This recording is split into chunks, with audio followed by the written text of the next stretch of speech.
Your morning just got more interesting. Distilled and barrel-picked for your listening pleasure. Bo Bishop, a local sports media legend. What William T. Sherman was to the Union Army, he is to Northern College football. A husband, a father, and middling youth sports coach. He's friends with Central Ohio sporting royalty. Talking to Ohio State Athletic Director Ross Bjorken. Coach Day walking on with us right now. Good to see you, buddy. Good buddy Austin Ward. My good buddy Tim May, the Tim May Show. The great Doug Lavery's joining us. Hi, everybody. Dom Taberry here. Oh, Reese came in and he handed me papers. Yeah, and then he said, "You see that button? That's the only button you need to worry about. Don't touch. There's 8,000 buttons in front of me." Oh, I didn't know what he was talking about. The one that says on. We blew the budget on this imaging, and only two guys answered our ad on Craigslist. Ryan Baker and Eric Reeser. Act accordingly. You're now listening to Bishop and Friends. Bishop and Friends is sponsored by Diamond Seller, your true jeweler for over 75 years. All right, let's do it live on a Thursday edition of the program. Bo and the boys with you for the next three. Bake is here. Dylan is here. Reese is out next couple of days. Pretty loaded up for you, kids. Your emails, and there are a bunch of them. We'll hit those coming up in the 10 o'clock hour. Paul Finebaum will stop by, as is customary, around 10:30 today. 11 o'clock, our old buddy Ari Wasserman and his new buddy Andy Staples put together the 10 best jobs in college football. Where did Ohio State rank, and how many things did they get wrong? We'll have a little fun with that at higher or lower at 11 o'clock. I did want to start here, and it was something I was thinking about after the show yesterday. We had a Hey Guys question that asked, which series would you rewatch from the start, having never seen it? And to me, television series was a question. For me, I kind of think it probably the answer would be The Sopranos would be the one. Would kind of be the one I'd like to revisit. I think it's got the good mix of fun and drama and kind of everything, and re-exploring all of those folks would be something I would probably enjoy, having never seen it. I think about Thrones, but of course the end of it was so botched that I don't know if I'd want to put myself through all of that again. But it did get me thinking about, what if you could throw a banana in Mr. Fusion and go back in time and relive any sports memory that you'd like, but not relive it from the standpoint of, I want to see how this happened again, knowing the outcome, but rather the Men in Black version of it, where you look into the light thing and all of a sudden you forget it and you get to do it all over again. And the reason that all of this kind of came to head is we were talking earlier this week about there was some poll, and there's a lot of emails about it, about Ohio State having the most toxic fan base in all of college football. And toxicity usually comes, it's usually a byproduct of expectations gone haywire, is usually what happens when there's toxicity. And that's usually what happens when there is maybe a little bit of a sense of entitlement at times, maybe a little bit of sense of spoiled. Sometimes that can happen with the fan base. You got to win a lot to have it. I think being a toxic fan base almost is a badge of honor, because you can't have it unless there's just an absurd expectation for whatever the sport may be. I'm sure that the Lakers have this. I'm sure that the Yankees have it. Obviously, Ohio State football has it. Duke basketball has it. Kentucky basketball absolutely has it. Alabama football has it. There's a handful of operations that have it. And I think that's how you end up in that toxic space, is because there is just an absurd expectation of excellence that cannot be tolerated anything less than. And that's probably how you get there, which gets me back to this whole idea of if you could relive something. I do think it's interesting that the two previous Ohio State football national championship runs, the ones that was previous to this one, came kind of out of nowhere. And both of those teams were able to operate largely without expectation. Now, 2002, I wasn't here. I don't have an apples-to-apples memory of that. I was very aware of that team. I was working in Tallahassee at the time, very aware of that Miami team. They played for the national title. Did not give them a chance in hell against that Miami team. I don't think anybody did. And they did it. And that was a team that just kept getting better and better. Year two of Treskis kept getting better and better and better. But I still don't know that there's anybody on that team until the final whistle went on the Michigan game that thought, my God, they're going to play for a national title. It was such an improbable run. I mean, you had Holy Buckeye, all of the stuff in there. And I think that if you were able to go back to 2002, and many of you out there listening remember it quite well. Bake, I'm sure you remember it quite well. When you have that, you go back into a space that is void of expectations. You didn't go into 2002 thinking you're going to win a national championship. That wasn't in the cards in 2002. And the same is true of 2014. Not because of you didn't believe in the talent on the team, but rather because of the injury to Braxton Miller. When Braxton Miller went down, you said, well, there it goes. There's the season. That's the end of that. And then you lose to Virginia Tech at home. They dropped to like 19th, I want to say, in the polls. They were cooked. I was on the road with that team every week. I traveled with them every single week and went all the way through it with them. And there wasn't a single moment really up until it went final and Zeke went 85 yards through the heart of the South in the Sugar Bowl against Bama that you believed they could win a national title. They did, probably, as it was going along. If you were to ask them candidly, when did you really believe? I don't even know where that was because, of course, JT goes down in the Michigan game, and nobody knew what Cardale would be. You had no idea. And I think back on that run often, and it's been over a decade, obviously, now. We celebrated the 10-year run last year during the season. But that team was able to operate almost the entire season in the shadows. It's the rare example of an Ohio State football team that was able to execute and play a season void of expectation. There wasn't any. Beat Michigan. That was expected in those days, but there wasn't anything in terms of like, well, you better do this or else this. There wasn't any of it. You were 2 years off of Urban not losing a game. Urban won his first 2 seasons straight until the Michigan State loss in 2013. And then all of a sudden you lose Braxton and you lose to Virginia Tech and then you lose JT in the Michigan game. They operated that whole season without expectations. That was not the case in 2024. Because of a 12-team playoff, even with the loss to Michigan, you knew that they were still going to play football. You knew it. I don't know if we will ever have again quite what we had in 2002 and in 2014, which were Buckeye teams that took the season with very little in terms of expectations, and you were able to, just as a fan, kind of enjoy the ride. I don't remember a single ounce of negativity around 14. Again, I wasn't here in 2002, so I don't recall I don't know what that was like. It'd be silly for me to act like I did. I don't.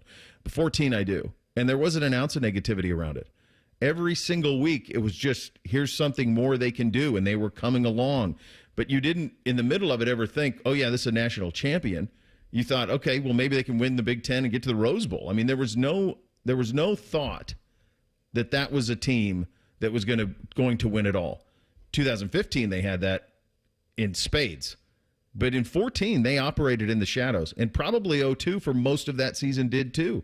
So when you think about doing the Men in Black thing and going back and just getting to relive it and enjoy it all and everything that comes with it, to me, it would be 14. Because that was just a pure joy run. There wasn't anything. There was some heartache along the way. Your heart broke for Braxton Miller. Your heart broke again for JT Barrett in the Michigan game, absolutely.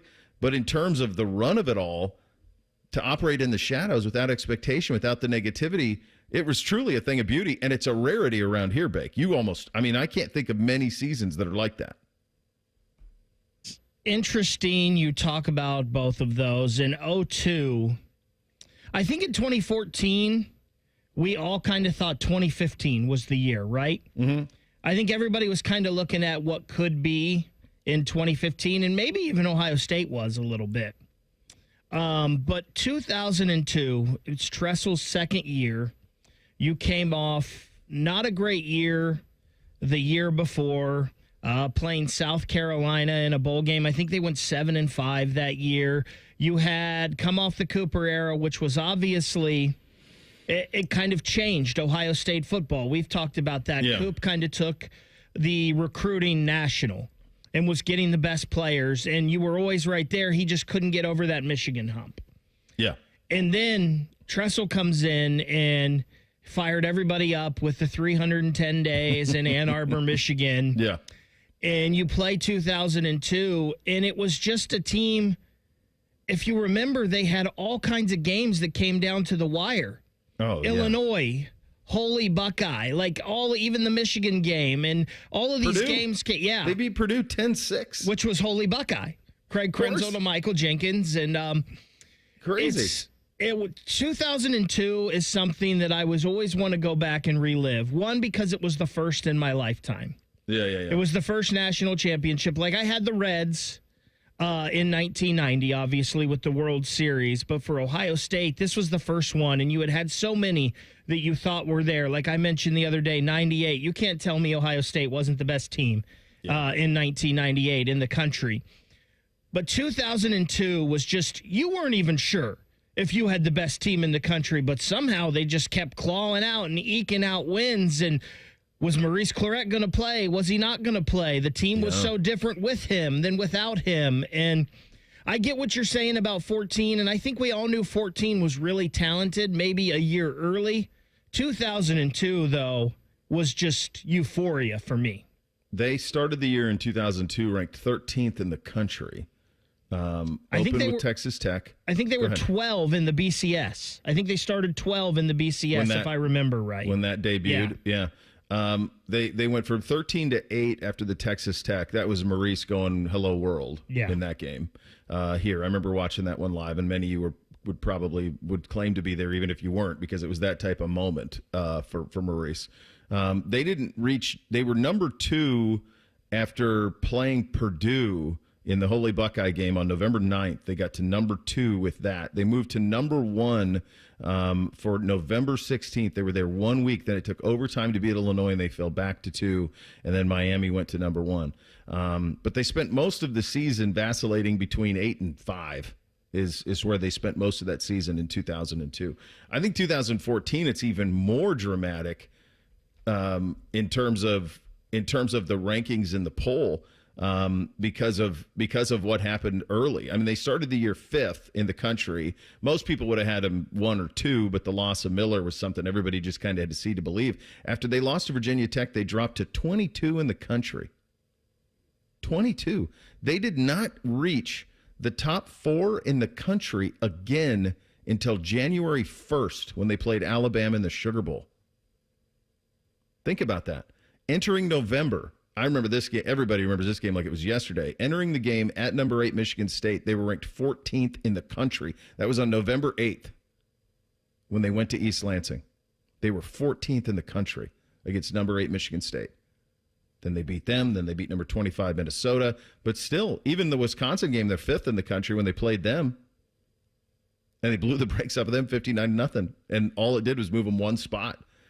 It's an interesting thing, and if you do it with the pro sports, there's even more joy, or perhaps even if it doesn't manifest in a championship. This idea of what was the most fun you've ever had rooting for a team, and being able to relive it is a fascinating thing to wrap your head around. So we will continue with that. We also have Jack Sawyer and Will Howard making a little bit of headlines with some of their thoughts about the what if of a national championship versus the win against Michigan. We will get into that as well as the program goes along. We're off and running on a Thursday edition. Bishop and Friends right here on The Fan.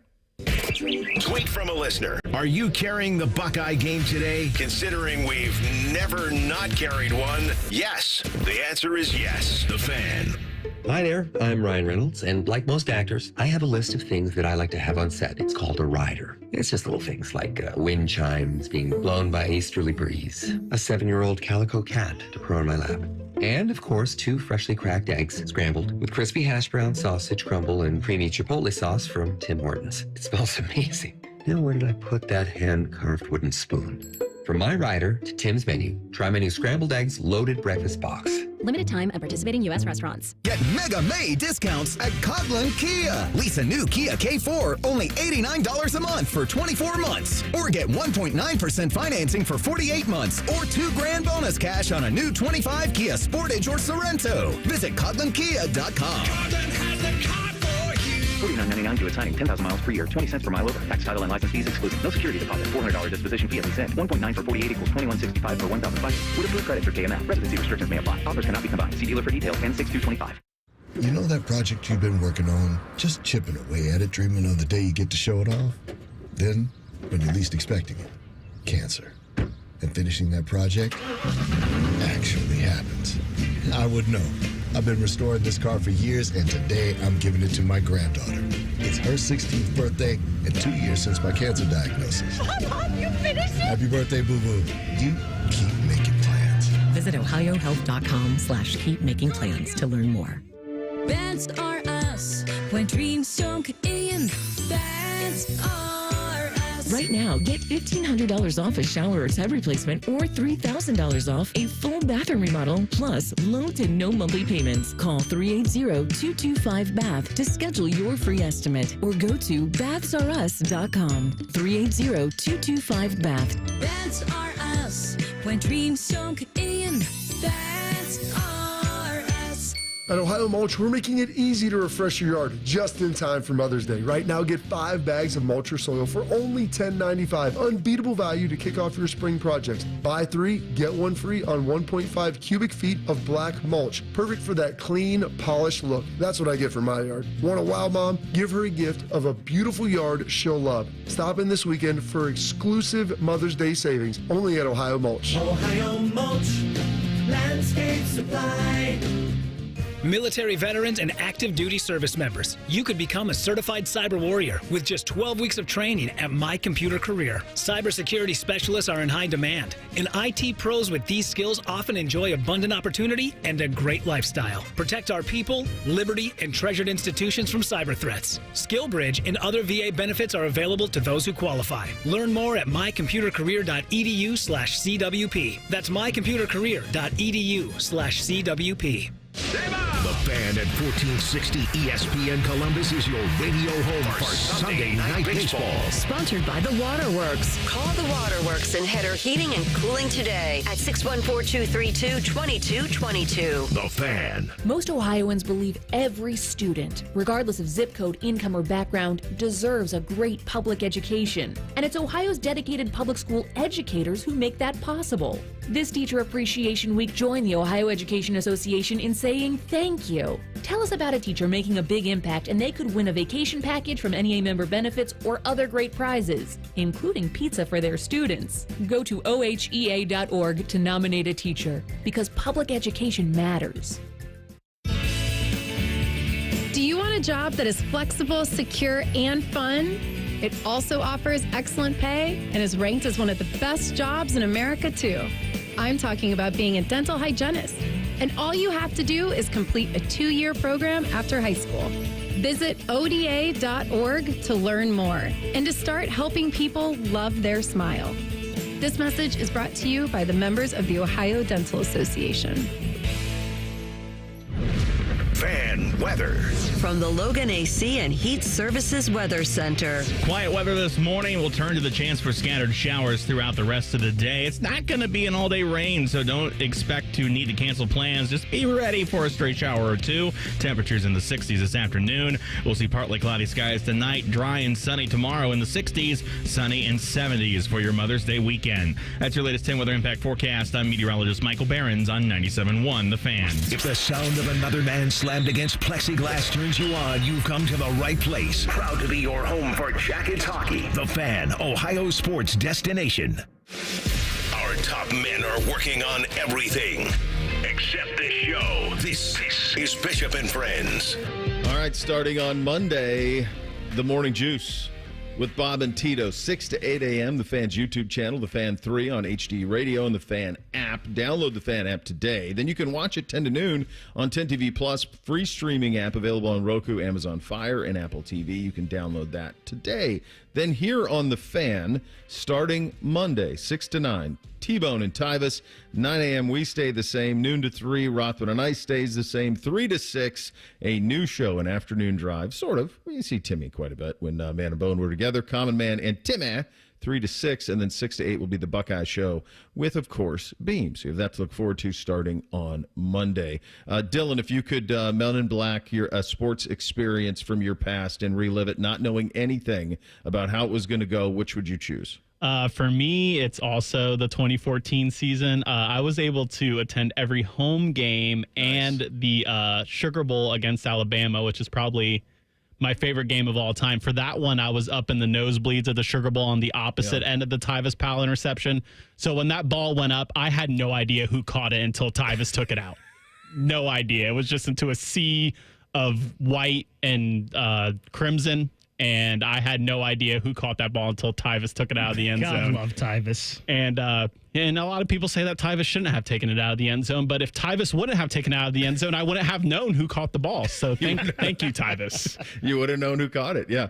But so the press box there is in a similar spot. It's all the way up, way up in the rafters. So we had made our way down to the field.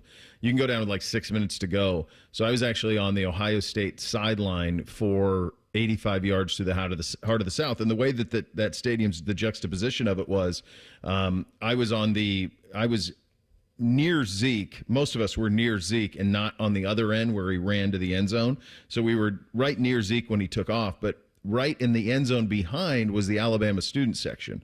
And it was just full with Roll Tide Roll.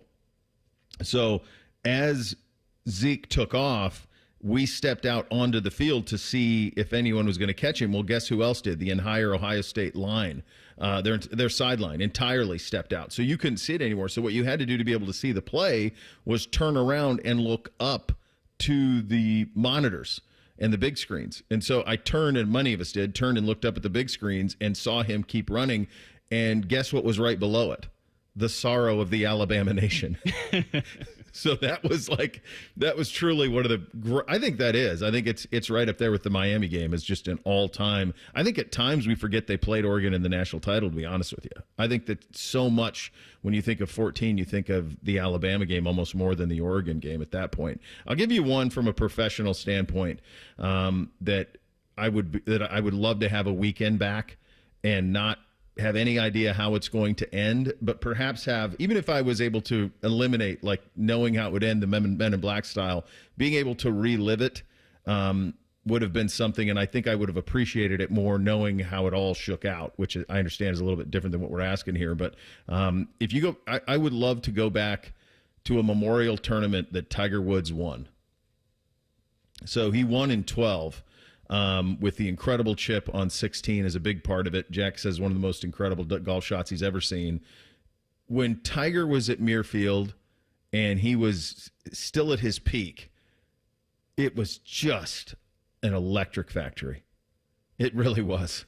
And if you're out there and you've been when he was there and when he wasn't, and it's one thing, even when he comes, he hasn't been back in a while. Obviously, he's dealing with a bunch of injuries and a million other things, and age and the rest of it, mortality, the rest. But when he was at his peak, and he came in here, and the last one he won was in 2012, and he had the chip. It was just an unbelievable thing to behold. Just all of it. And it was so cool. I love the Memorial Tournament. Can't wait to get back out there in a couple of weeks. But when Tiger was there was just a different level to it. Blue Jackets wise, it's probably the Tampa Bay series. I mean, that's it. I mean, those games are cemented in our mind. I think if you could have gone to Toronto for that would have been pretty cool too. In the COVID year when they went up there, but I think it's that Lightning. I mean, it's clearly that Lightning series is the one that you're going to remember and wish you could relive. Bo, I will tell you this on the Jackets side of thing. You're right. The Tampa series is there, but I will say this: the 2014 series against the Penguins. I went to 4 of those 6 games. I went to game 1 over in Pittsburgh. Yeah. And then I went to all 3 games here. So that would have been games 3 and 4 and then game 6. I know the Jackets lost and it was heartbreaking. I don't know if I personally have ever had more fun. Because I didn't go to any of the Tampa games. I just watched those at home and enjoyed the whole run. But that 2014 series against the Penguins and all those games were so competitive. Goal. Yeah, and it was like it was Foligno had the game winner, I believe, in game 4 in overtime. Yeah. When Fleury came out of the net and the iconic Foligno sliding halfway across the ice after he scored the goal. And I think 3-1 was like the kiss of death in that series. Mm-hmm. Both teams got up 3-1 in games and ended up losing them. If I could go back and do that again, just going to Pittsburgh and being a part of that and being a part of all those games here, it was so good and it was epic. And like I said, I don't know if I personally have ever had more fun as a Jackets fan, even though they lost. Dylan, what's your Jackets one? That's a good one for me just because the hype and the hope around the city. And I know Pittsburgh fans don't see it this way, but I feel like the Blue Jackets see the Penguins as their rival. Mm-hmm. So to be able to think that you had a chance to beat the Pens in a playoff series, that's pretty big for me too. But non-Jackets related pro, not because I'm a fan of either team, but 28-3 in the Super Bowl would be one that I would like to relive again, just because the unlikelihood of coming back 25 points in the big game. That was a good one to watch. I would tell you, from a Bengals standpoint, that run to the Super Bowl with Burrow, I mean, that kind of came out of nowhere. I think that the common denominator here is the come out of nowhere stuff. The great Tom Sprouse, who handles all the media with the Memorial Tournament, and he's on 0-2 too. He says the drama and euphoria of 0-2 is unmatched. So many moments all the way down to the Natty. They won it all, plus the fact that they were undefeated. It was the first time in his lifetime, which solidifies it. The most joy I've experienced as a sports fan, hands down. That's what's so strange about 0-2, and I wasn't here. I wish I was. I know you were, Bake. But what had to be so crazy about 0-2 is the out of nowhere notion of it. Yeah. Because the program had slipped at the end of Coop. It had started to slip a little bit. It was kind of trending kind of to Nowheresville a little bit, kind of the middle, which is around here, the middle's still really good. It's still 9 wins, 8 wins, those type of things. But it kind of, and then you're coming off a Tress. You weren't know what to expect. It's probably that perfect combination of you had all of those years where you struggled against Michigan. You hadn't won a national championship, really since 68. And then all of a sudden it comes out of nowhere. That is so rare for something that so many care about, that the excellence standard is so high that somehow it still comes out of nowhere and there aren't really expectations. I mean, that's the thing that I think probably made 0-2 so magical for so many people. 14 has some of that for sure, but they're also 14 is sandwiched by massive expectations. 13 is massive expectations. 15 is crazy. Everybody knew the talent. So that's, I think, what makes 14. At 14, you don't expect anything because of the injuries. 0-2, you never expected anything. Bo, I'm going to go back to 2 individual games where there were expectations, and they lived up to the hype. One was 1 versus 2, Ohio State, Michigan, 2006. That game was just such a classic game. And then another one, I'm going to go back in the Wayback Machine. Sunday, February 17th, 1991, Ohio State, Indiana, Jimmy Jackson, Calbert Cheney. I remember this game. St. John Arena. Come on. 97-95. Buckeyes win 2 overtime game. Come on. Dickie V on the call. Are we in the Jimmy J. Grays in that? Jimmy J. Grays, and he goes up with the free throw line jumper, but it's a pass to Treg Lee for the buckets. God bless him. Gosh. What's the Jimmy Jackson box line on that? Do you have it? That was peak. What he did in that game? I do not. Actually, it won't let me pull it up. I will look it up, though, in the break, and we will give it to you. Ohio State, Indiana, 1991. I'll take the Reeser roll with this and tell you guys that I wasn't born when that happened. Oh, I hate you. Sad. You can't see that. There's all sorts of videos about it. Let me see if I can get a... It was number 2 versus number 4. Mm-hmm. Of course, the great Steve Elwagen with the breakdown. He's got it on Bucknuts of everything that happened in the game and reliving it. Completely oversold. Totally sold out. One of the great barns you're ever going to see. I got it right here. Go ahead. Give me Jimmy's Jackson, line. A career high 30 points, Stud. 11 rebounds, 6 assists in 46 minutes, 20 of 21 from the field, 6 of 8 from the foul line. Toledo kid, right? Was it Toledo McCumber? Yep. Yeah, which doesn't even exist anymore. 2-time Mr. Basketball. Stud. Yeah. There's a lot to like about that one for sure.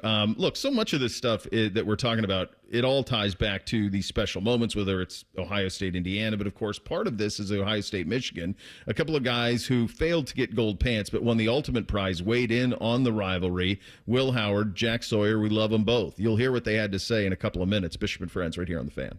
Adam Schefter here for Vivid Seats, the official ticketing partner of ESPN. Are you ready for the NFL season? The schedule release is coming, and we know the best place to get your tickets this year. My friends at Vivid Seats. They're seriously legit, and you earn rewards on every purchase. That's basically free football games. When that schedule hits, don't wait around. For the best selection and all the great deals, head to vividseats.com or download the app and lock in your game days now.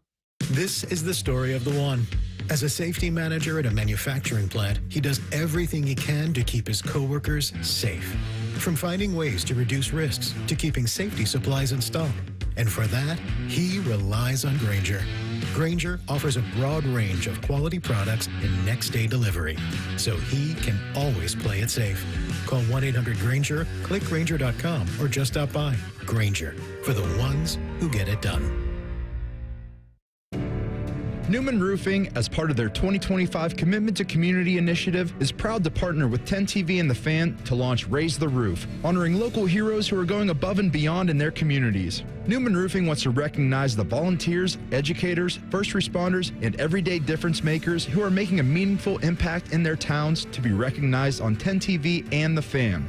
Stay tuned as we begin announcing the selected honorees who truly embody the spirit of Newman Roofing's commitment to community. Do you suffer from leg pain, leg swelling, varicose veins, or leg ulcers? Dr. Barry Zeta and Dr. Joseph Senta at Ohio Vein and Vascular Polaris are pioneers in the vein and vascular field. Dr. Zeta and Dr. Senta can perform minimally invasive procedures that will get you back on track to a pain-free life. Stop living with leg pain and start the process to healthy living with a free healthy leg screening. Go to loveyourveins.com or call 614-324-VEIN. That's 614-324-VEIN or loveyourveins.com. Bishop and Friends is sponsored by Diamond Seller, your true jeweler for over 75 years. The Fan, Ohio sports destination. What's up? What's up, man? What's up with you? All right, here's what's up on a Thursday edition of the program. Will Howard, Jack Sawyer, both now Pittsburgh Steelers. By the way, I mean, Will might get a chance to start there. That's so gross. I know. I told you. I told you how it was going to shake out. Churn. Dude, I told you in January, Will, that Jack for sure is a Steeler. Like, that was just a lock. And he's going to be great. He's going to terrorize Browns and Bengals fans for the next decade. You just know it. And Will's going to get a chance, I think, to start there. Especially, I'm all over the place on Rodgers now. The trading of Pickens, we'll get to that a little bit later. I assumed that was kind of all tied together, and maybe the Steelers just don't know anything, and maybe they are truly going to rebuild. I'm not certain, but that would potentially give Will, as a sixth-round pick, a hell of a shot to get in there and battle. Will Howard and Jack Sawyer, I think, along with a handful of other guys, are forever going to be the face of that run to the national championship last year. They're both in Pittsburgh. They both were on Ben Roethlisberger's Footballin' podcast, and were asked by Ben. Of course, now remember, Ben's an Ohioan, my Finley guy, who, as Bake, I think you mentioned this offhanded the other day, was a receiver for much of his time in high school and then transitioned to quarterback and was pretty... Go ahead. His first 2 years, he played wide receiver. He didn't play quarterback till his junior year. Yeah, and I think the story was that, and I don't know if it was true or not. I remember having this conversation with Coop a long, long time ago, but it was something to the effect of Ohio State. He always said that Ohio State never offered him, and that's not necessarily the story as I remember it from Coop's perspective. It was rather that Ohio State did offer, but perhaps they offered him as a receiver because they didn't, he hadn't played quarterback. And that's kind of the way that I remember it. But I could be wrong on that. Irregardless, Jack and Will were on Big Ben's podcast, and here is Jack when he was asked about the struggles against Michigan juxtaposed to winning a national championship. Winning a national championship. That takes no emphasis off how important the game is. Yeah, no, I'm not. Yeah, I understand that. Exactly. But when you win a national championship, if anyone tells you they'd rather go 1-12 and just beat the team up north, you're crazy. You know what I mean? You're playing this game to win championships, and make no mistake about it, no one wants to beat those guys more than we do. Yeah. But at the end of the day, when you there's nothing we could have done after that. You know what I mean? We have our shot to go chase the ultimate goal, which is to win a national championship. Yeah. And like in the NFL, you lose 4 games in the regular season, you're probably the best. You're probably the number 1 overall seed in the playoffs. So that's kind of like the approach we took, especially with the expanded playoffs. And I think it's going to continue to be like that. Obviously, the game is still going to be the game because it is the game, the best rivalry in sport. But I think at the end of the day, I think you'd be crazy to say you would rather beat them and not win a national championship instead of win a national championship and not beat them. And in a perfect world, you do both of those things. But obviously, we didn't. But winning a national championship kind of erases all that. It's probably the perfect answer from Jack. My hunch is that lands the plane for most Buckeye fans out there. I think he's a Central Ohio kid. He knows everything about it. I think it's a great answer.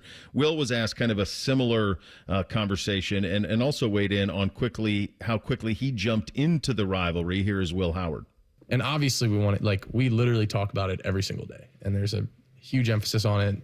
No M's in the building. Can't wear, I don't think I've worn blue this whole year. It's very, very, it runs really deep. I had to jump into it. Okay. And I knew that I'm a person that I've said this before, I don't do things halfway. Yeah. If I'm going to do something, if I'm going to be a Buckeye, I'm going to be a freaking Buckeye. I'm not going to wear blue. I remember I showed up on my visit. I visited, I think it was right after you guys played in the Cotton Bowl against Missouri. And the second day I woke up and I put on a blue row-back hoodie. And I didn't even think about it and walked into the facility, and then I just, I felt like people were looking at me weird. Nobody actually said anything to me, but as soon as I got in there, it was freezing cold. It was damn near negative degrees, and I was walking around in a t-shirt because I didn't want to. I was like, Mom, can you throw this in your purse or something? You have to jump into it. Okay. And it's hard not to. When you first get there, it is, it's new, it's different, it means a lot to the people that have been there. But I was, we do Team Up North abs damn near every day. Every M in the building's crossed out. So it's there's not a lot of, you don't really have a choice. You got to kind of either dive in or you're going against everybody.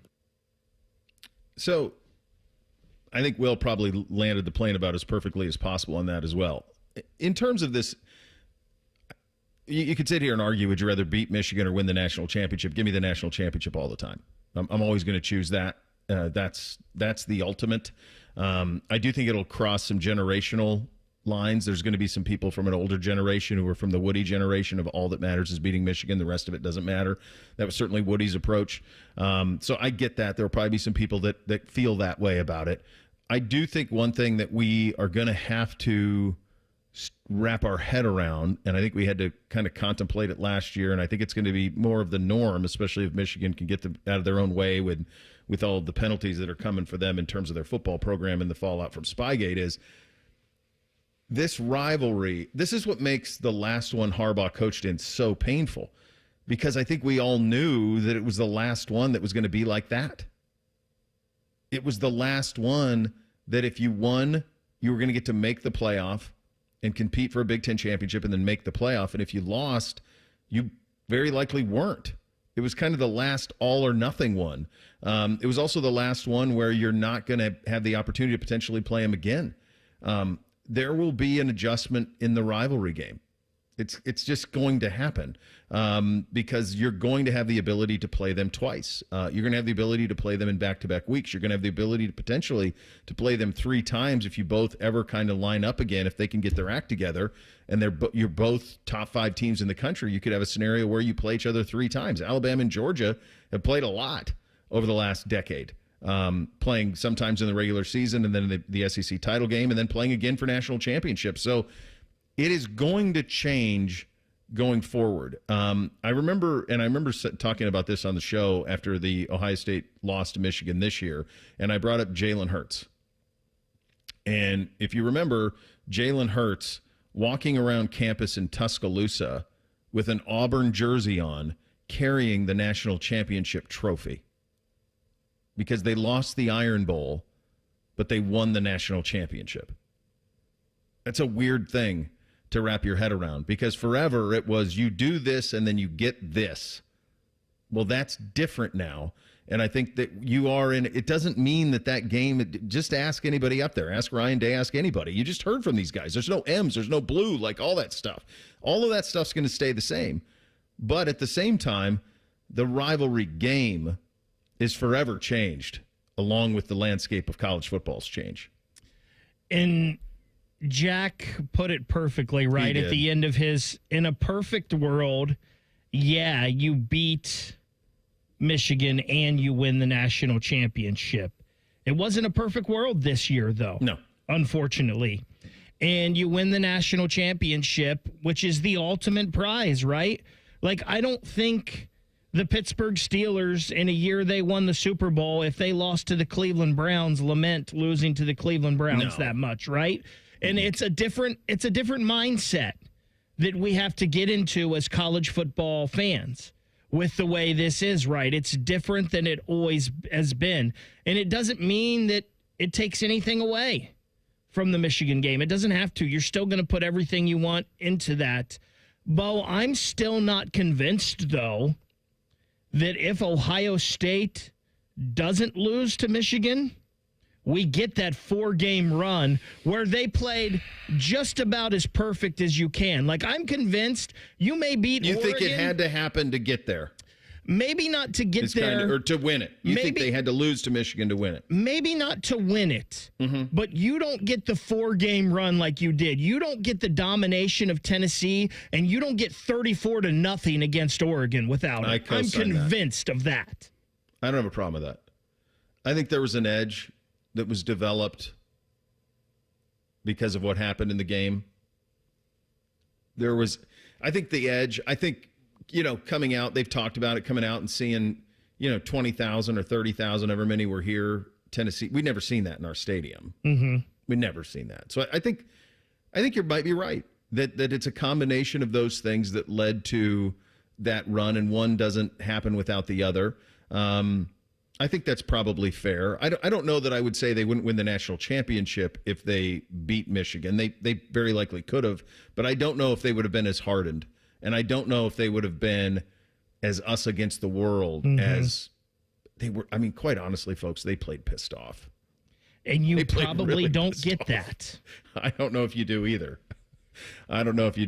But it's something that you're going to have to deal with going forward, because the example that you just gave, Bake, that's the NFL example.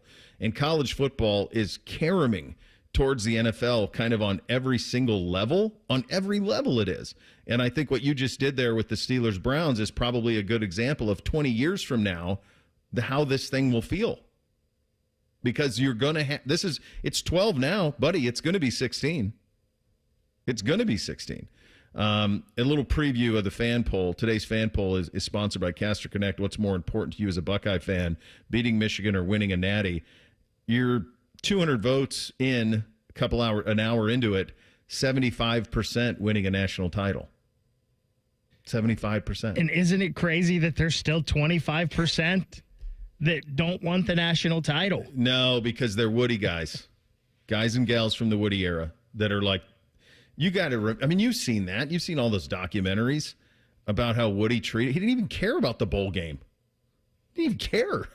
Just beat them. Because I couldn't go for 3. That's it. I don't care about the Rose Bowl. You can have the damn Rose Bowl. Play wherever you want. I want to beat these guys. That was the whole thing at that time. So it's something we're all going to have to get used to a little bit here. We had another fun night on the hardwood. How about the Leafs? Backup goalie up 2-0. Could this be the year? My God, unbelievable. We'll get to some of that coming up next. Bishop and Friends right here on The Fan. Big voice guy here to remind you that you're listening to The Fan, Ohio sports destination. Okay, thanks. I have 3 more seconds. Bye-bye. Joining us on this episode are real Spectrum customers, Monique and Greg. We hear your family is a big fan of Spectrum. Family of 4, we have about 18 devices last time I counted. 2 teams require a lot of speed. Everything they do is online. There's gaming, there's streaming. Spectrum is perfect for us. It just seamlessly connects all our devices with lightning speed. Sounds like Spectrum is really committed to keeping you connected. It's amazing. Boating season is finally here, and Buckeye Lake Marina is your go-to destination for all your on-the-water needs. With the largest inventory in Central Ohio, you can choose from top brands like Bennington, South Bay, Crown Line, and more. Buckeye Lake Marina has it all. Pontoon boats, luxury tri-toon boats, even merch. Open 7 days a week to serve you better. Find your next dream boat at Buckeye Lake Marina. Visit BuckeyeLakeMarina.com today for all your on-the-water needs. The good life, the lake life, starts at Buckeye Lake Marina. Hey there, friends. Bo Bishop here. Sick of the long security lines and flight delays? Travel on your terms. Go RVing and get ready to save at RCD RV's Open House. From May 3rd through the 10th, take advantage of huge deals on new and pre-owned RVs. Our Delaware, Heath, and Pataska locations will feature exclusive sale pricing on all new and pre-owned travel trailers, fifth wheels, motorhomes with special financing rates available, plus discounts on camping accessories. Come by today. We'll have your road ready by Memorial Day. Find unbeatable savings, unforgettable fun, and everything you need to hit the road at RCDRV.com. Get Eco. Aaron, I love that we fix ACs for free. I don't think we do that, Jerry. Get Eco. Stay with me, Aaron. I'm going to explain to you how it works. You're going to explain to me how my own invention works? Get Eco. Step 1. Some other HVAC company tells a customer that they need a whole new system. Yes. And then they call us. They can always call us, Jerry. Get Eco. And then we repair their system for free. No, then they pay us. But we give the money back, right? We give them back all the money they paid us to fix their old system when they finally do need a new one. Up to $1,500, right? Right. Aaron, we're fixing HVAC systems for free. Get Eco. We extend the life of their system. That's right. Those extra years are free. On me. Get Eco. Eco. Plumbers, electricians, and HVAC technicians. GetEco.com. At Ohio Mulch, we're making it easy to refresh your yard just in time for Mother's Day. Right now, get 5 bags of mulch or soil for only $10.95. Unbeatable value to kick off your spring projects. Buy 3, get 1 free on 1.5 cubic feet of black mulch. Perfect for that clean, polished look. That's what I get for my yard. Want a wow mom? Give her a gift of a beautiful yard she'll love. Stop in this weekend for exclusive Mother's Day savings only at Ohio Mulch. Ohio Mulch, Landscape Supply. Remember how that little girl in Poltergeist was in the TV? Yeah? Well, she's actually dead now. It's quite sad. Anyway, watch your favorite fan shows on your TV by subscribing to us on YouTube. Search 971 The Fan. Do it now. You ever try fixing your car and realize you're missing that one part? Yeah, been there. That's why eBay's my go-to. They've got millions of parts, guaranteed to fit. I'm talking brake pads for when yours have seen one too many miles of stop and go. Oil filters, because you don't mess around with your engine care. Even got this cold air intake on my watch list. I might just go for it. To keep the ride cool and your DIY streak hot. Find all the parts you need at prices you'll love. Guaranteed to fit every time. eBay. Things people love. Eligible items only. Exclusions apply.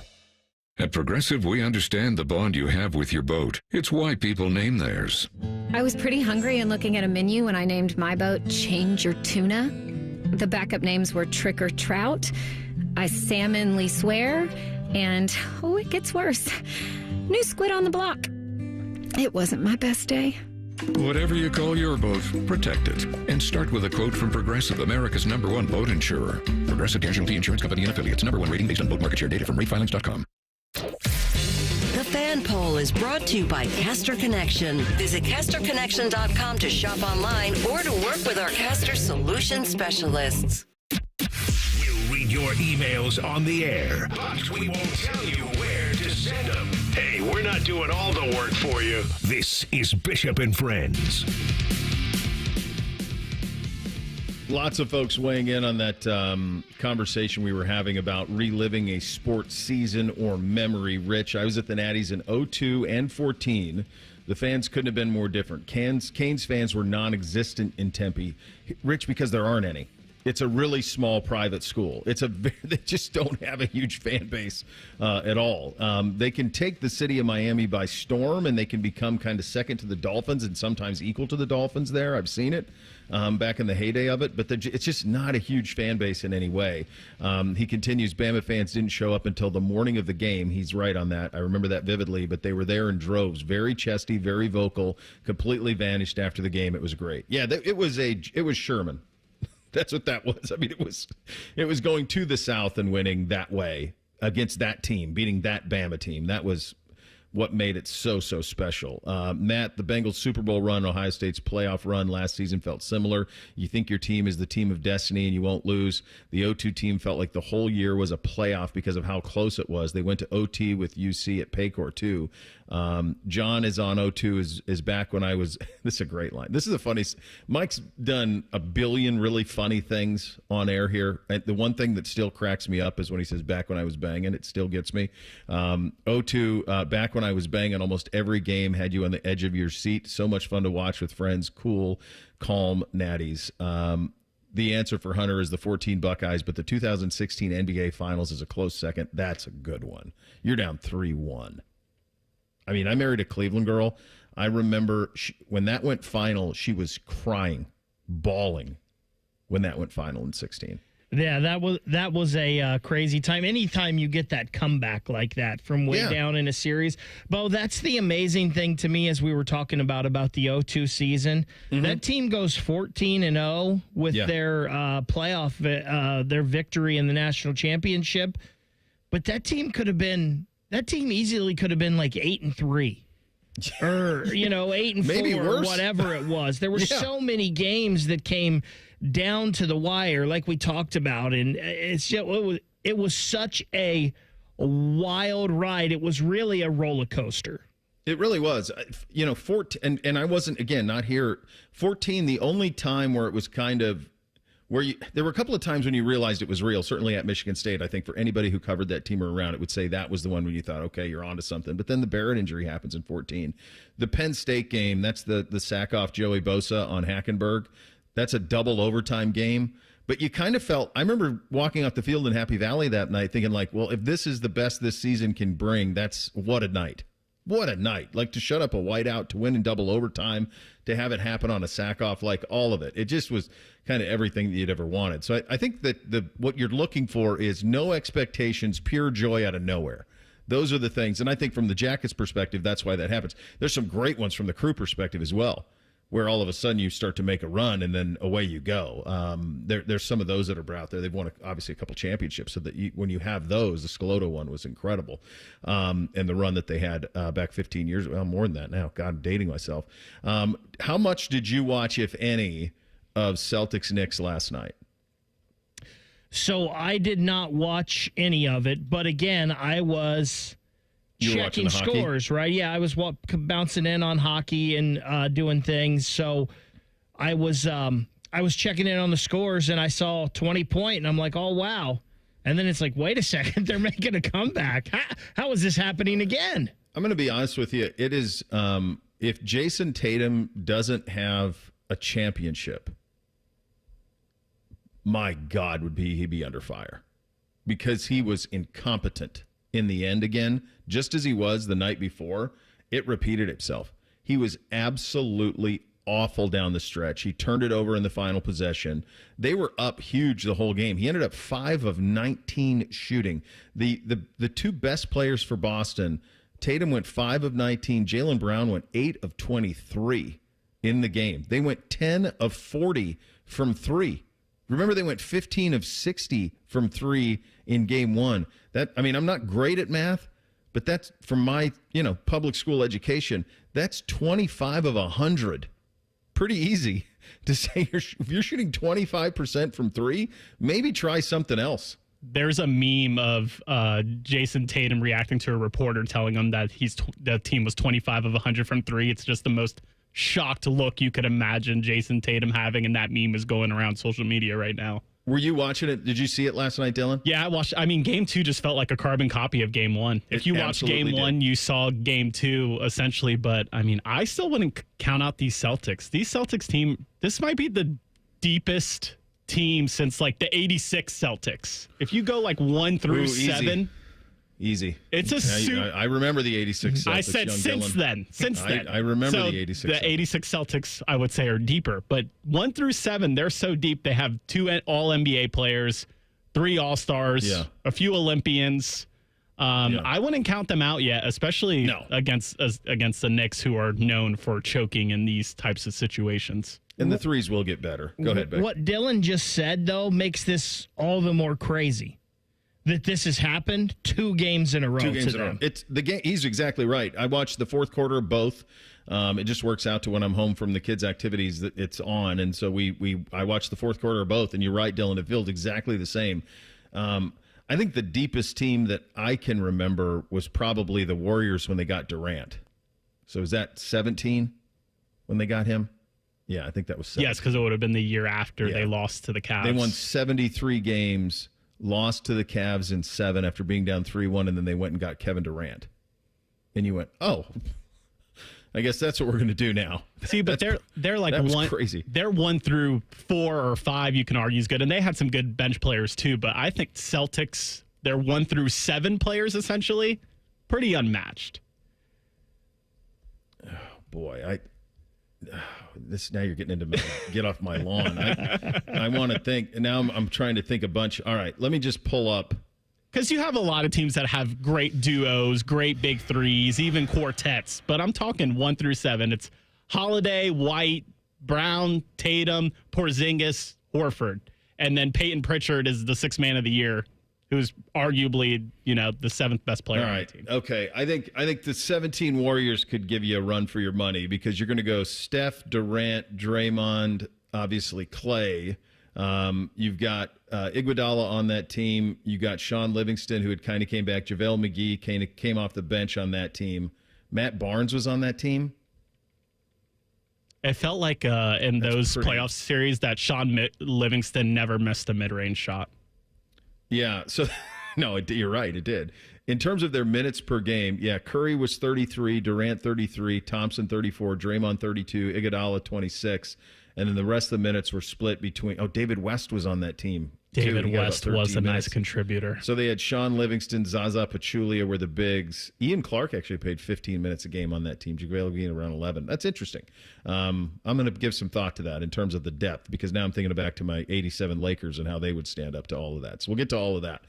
We got your emails coming up as well. By the way, I should mention before we get out of here, and I know we're up against it, that we had our first ever home win in round 2, which was Oklahoma City evening things up with the aforementioned Golden State Warriors in a beatdown in OKC. Yeah, that's kind of what I thought would happen, honestly, in the Cavs series and the Celtics series, and you'd get back to even, but it didn't happen. We'll open up the mailbag coming up next. Bishop and Friends right here on The Fan. The Big 9 was a sad, incomplete place. Enter Ohio State. The rest is history. The Buckeye Show. Weeknights at 6. The Fan. It always seems to happen at the worst time. You're finally in bed after a long, hard day, and then you hear it. You sit up, heart sinking. Is that coming from the ceiling?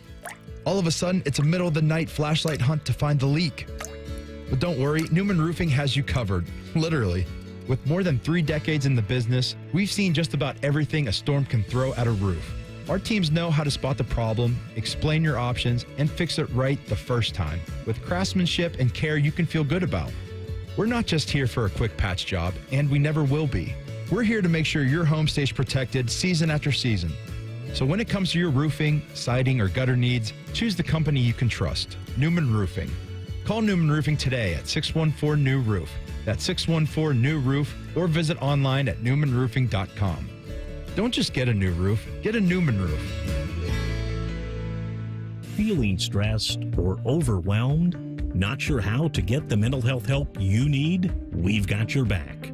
Call the Mental Health Insurance Assistance Office at 855-438-6442. We'll help you figure out what mental health benefits may be in your health plan. No more confusion, just the support you deserve. Call the Mental Health Insurance Assistance Office at 855-438-6442. Breaking news, and this one is almost unbelievable. Yeah, it's all about new customers at Bet365 because they get $150 in bonus bets when they bet $5, win or lose. And even better, bonus bets can be used on the spread, totals, and player props. There you have it. Bet $5 to get $150 in bonus bets, win or lose. And see why it's never ordinary at Bet365. 21 plus only. Must be physically located in Ohio. Gambling problem? Call 1-800-GAMBLER. T&Cs apply. At Uline, they know going the extra mile takes hard work. For companies pushing to go further, Uline will go the distance with you.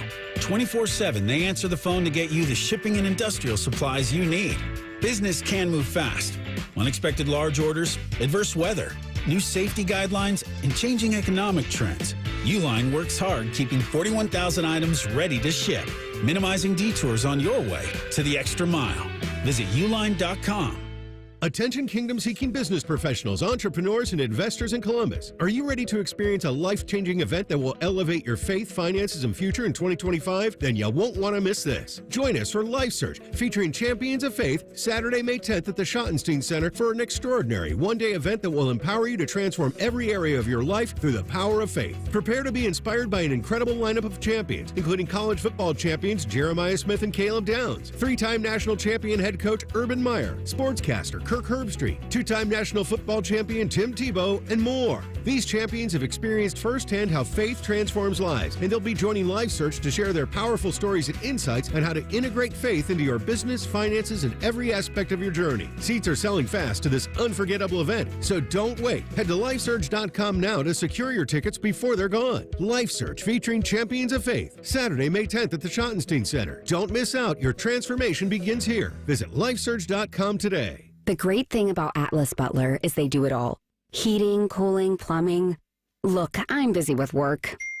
I don't have time to wait around or deal with lots of people. One company, one call, and they do it all. Wonder if they'll clean out my inbox. Seriously, offer that service. Please. Atlas Butler is at your service. Call 1-800-FURNACE.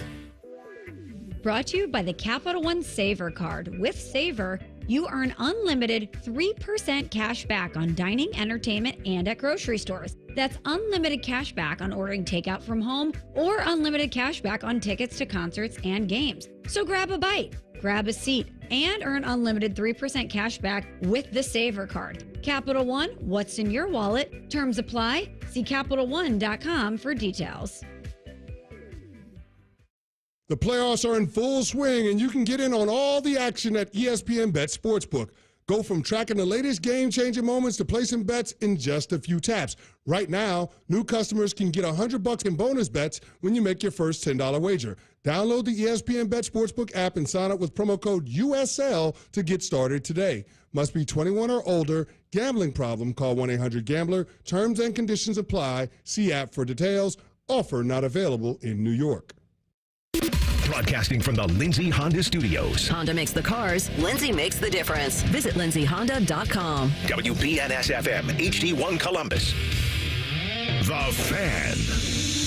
Sports Center. Good morning. I'm Ryan Baker. A big get literally for Jake Diebler in the transfer portal. Former Baylor center Josh Ojanawa has committed to the Buckeyes. He is a 6'10", 230-pound senior. Last season in 23 games, he averaged 7.4 points and 6.4 rebounds a game. He suffered a season-ending knee injury in February. The New York Knicks overcame a 20-point deficit for the second game in a row. They beat the Celtics 91-90 last night.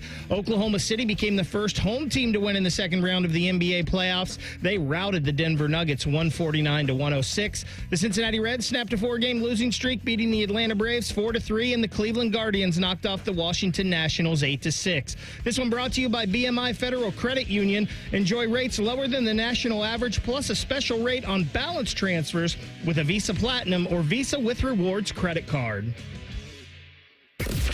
When General Sherman marched through Georgia, he was listening to this show. Use your skills for good, young warrior. This is Bishop and Friends. All right, second hour here on a Thursday edition. Time to open up that mailbag. Hit it, fellas. Our comment box is always open. Any feedback is mostly appreciated. The mail never stops. It just keeps coming and coming and coming. There's never a let up. It's relentless. Every day it piles up more and more and more. And you got to get it up. And the more you get out, the more it keeps coming in. Bishop and Friends present emails. Full mailbag again today. Let's start with Greg. The subject: next no-name coach at Ohio State. Yesterday, you brought up how Ohio State football has never had a bad hire. Jim Tressel comes to mind. If you open the history books of Ohio State, every single person in the state of Ohio wanted Glenn Mason to be the next head coach of the Buckeyes. I'll never get my friend Matt calling me to say that he heard on campus that Ohio State is hiring, quote, some no-name guy from Youngstown. My friend Matt then called me on January 18th, 2001 to say that Tressel pointed up north and called out the Michigan game. My point in all of this, looks like Jake Diebler has the same attitude, especially with the latest transfer portal players coming in. Can Jake be the next no-name coach at Ohio State? Now, you just mentioned that, Bake, and good news today with the transfer from Baylor, so that adds to it. Absolutely. Another big... I remember a buddy of mine was a diehard. I was in Florida at the time, and a buddy of mine was a diehard Buckeye fan, and he was really on the fence about Tress. Like, he really wanted Mace. And I've heard Dom tell the story before that he went with Tress and trying to track that side of the story down. And then Paul Spahn, longtime legendary sports director at Channel 10, he was on the Glenn Mason side of things, was tracking that down. So, Bo, if I remember correctly, and I know Glenn Mason was obviously with his ties to Ohio State and being a Buckeye, and he had some success at Minnesota and Kansas, and he always did a great job recruiting Ohio when he was at other places. I remember a lot of people really being behind Walt Harris as well, who had been an offensive coordinator here. So I know that name was really big, and I think he went on to coach at Stanford and Pitt after that as a head coach, if I remember correctly.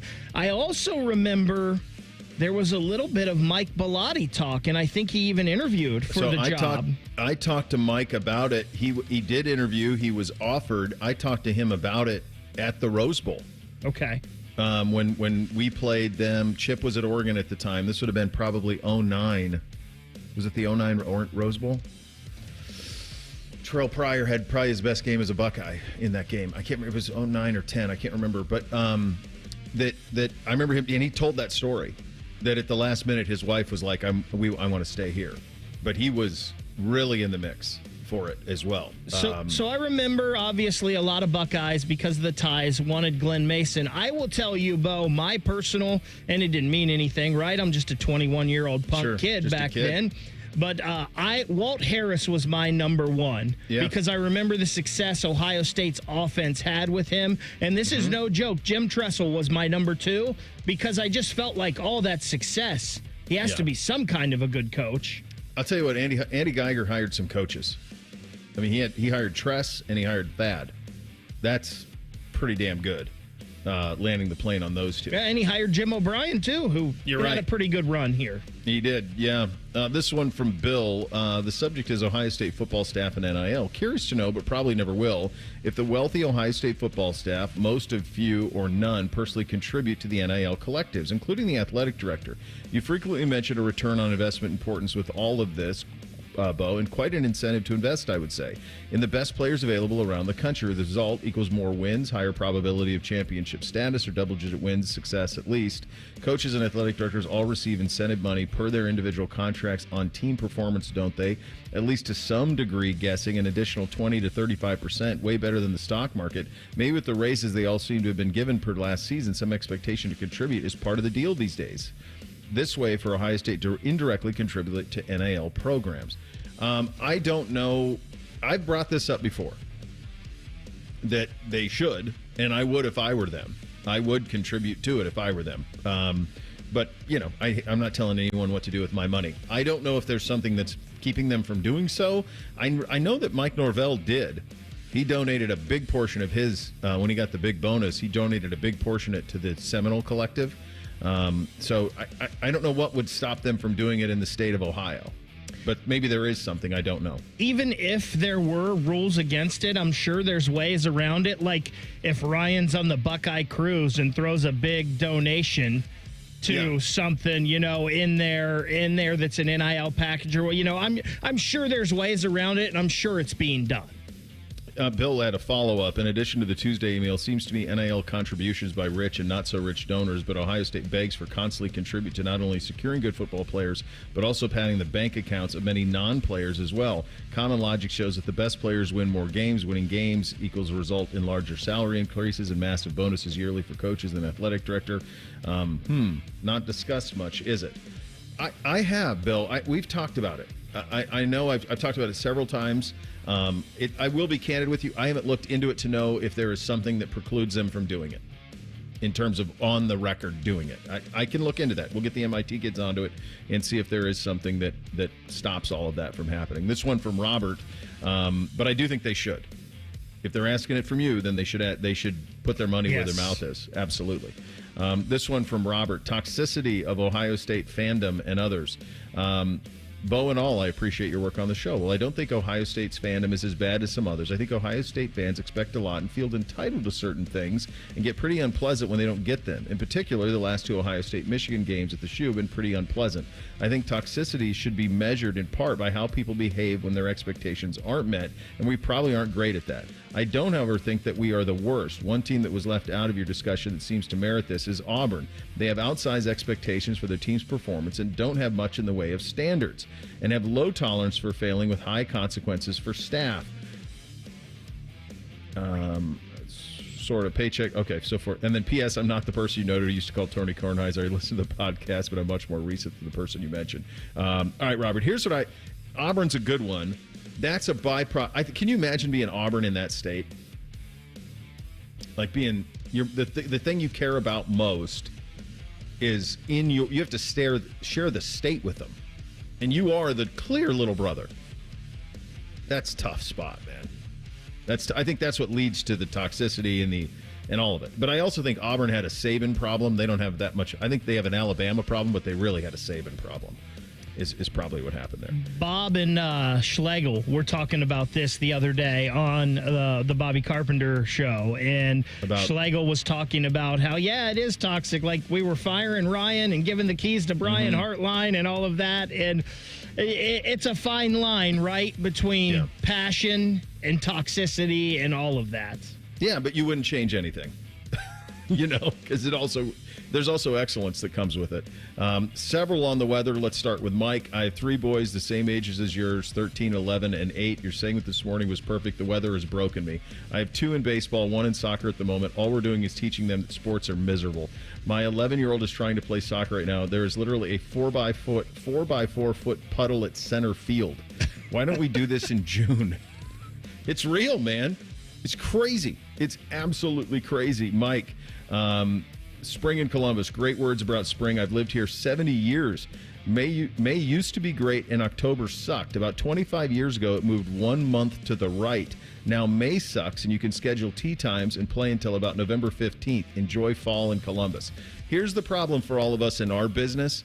Fall in Columbus is ultra busy. That's the thing. We don't have the free time that we do in May. Tough to spend 4.5 hours on the golf course during football season. You're not doing that. Last one on the weather from Kevin. Bo, when I was young, it didn't matter if it was raining or storming out. We would ride our bikes all over our small town, running through mud puddles on our bikes, but did not have any video games or iPhones to watch or games to play on. Back when life was much more simpler than today. Yeah, it was. It was. Yeah. I mean, the screens are certainly a part of it, and you go out and live in it. That would not, however, change the fact. I don't know how we played sports in the spring. Or maybe things just got canceled and we didn't notice. You probably didn't notice. Maybe we didn't do as much. Kid, we probably didn't play as many games, Bake. Could be. I saw, it's funny that we just talked about this because I saw a video online earlier today, and it was like, you can't replace this or something. I don't know. Basically like a moment that you'll never get back. And it was a father taking his daughter out so she could jump around and dance and play in a puddle. And I was like, okay, I get it. That's cool. That's pretty good. Bo, I have a 6-year-old, and I'll let her play in the puddles, but when it comes to sports, I'm already thinking ahead of the game. I'm pushing her more towards volleyball, basketball, bowling, indoor sports. Anything inside. Those are good. Yeah, volleyball, you sign up for that, brother. You're going to be, that's a full year-round ask if you get into that world. I'm hoping she'll be good but not great. They're perfect. That's what you want. That's exactly what you want. All right, we've got a bunch of other ones that I want to get to as well. That and a lot of them have to do with Sharon Moore and the punishment for Michigan. So we'll get to that. Continue the mailbag coming up next. Paul Finebaum coming up in about 17 minutes. Bishop and Friends right here on the Fan. A lot of hosts have been on our airways in the past 30 years. Some good, some bad, some really bad. Anyway, sorry for that. The Fan. Here, heart care helps you heal faster. Advanced, minimally invasive procedures mean less time recovering and more living life. See how we care for all of you. at mountcarmelforyou.com. Hey, what's up? It's T-Bone. Guys, listen up. How many of you out there have been diagnosed with sleep apnea? Maybe your partner can't tolerate your snoring every night. You can't stand your CPAP machine. I totally get it. But the good news is there are alternatives to the CPAP machine. And Dr. Mark Levy is here to change your sleep and your life. Trust me, your spouse will thank you later. Dr. Mark Levy can customize an oral appliance that opens your airways, helps you breathe better, and, of course, stops your snoring. That's the main point. It's quick and comfortable and an alternative to those bulky, loud CPAP machines you always hear about. For over 15 years, Dr. Mark Levy has led the way when it comes to treating snoring and sleep apnea, and now he's expanding his practice to better serve his patients with a brand new location in Marysville. I love Marysville. If you're snoring and not sleeping, you need to call Dr. Mark Levy's office today. Do not delay. Schedule your appointment today with Dr. Mark Levy at 1-800-MORE-SLEEP. That's 1-800-MORE-SLEEP. You can also visit him online at sleepbettercolumbus.com. And now, sleepbettermarysville.com too. AmeriHealth Caritas Ohio is your Medicaid plan for more benefits, more rewards. We know that good health means more than just seeing a doctor when you're sick. Eligible members can receive extras like home-delivered meals and family essentials, like baby carriers and kids' school supplies. Members can even earn rewards for playing mobile health trivia games. Learn more at AmeriHealthCaritasoh.com and call the Ohio Medicaid Consumer Hotline at 1-800-324-8680 to choose AmeriHealth Caritas Ohio. Shopping with your parents can be embarrassing. Why would they sell jeans with holes in them? I'm going to speak to the manager. Mom! That hoodie is giving. You should get it. YOLO. Thanks to the Chase mobile app, your kid can shop independently while you keep an eye on their spending. So you can go from... We can be twinsies. ...to... How was shopping? Saw you stayed on budget. Thanks, Mom. Freedom for kids, control for parents. That's family banking from Chase. Account subject to approval. Chase mobile app is available for select mobile devices. Message and data rates may apply. JP Morgan Chase Bank N.A. member FDIC. The Peace Lily is so last year. Hey, has anyone worked with fiddlenecks? Shelby's popular flower shop is in full bloom. We just got a request for an arrangement that evokes air.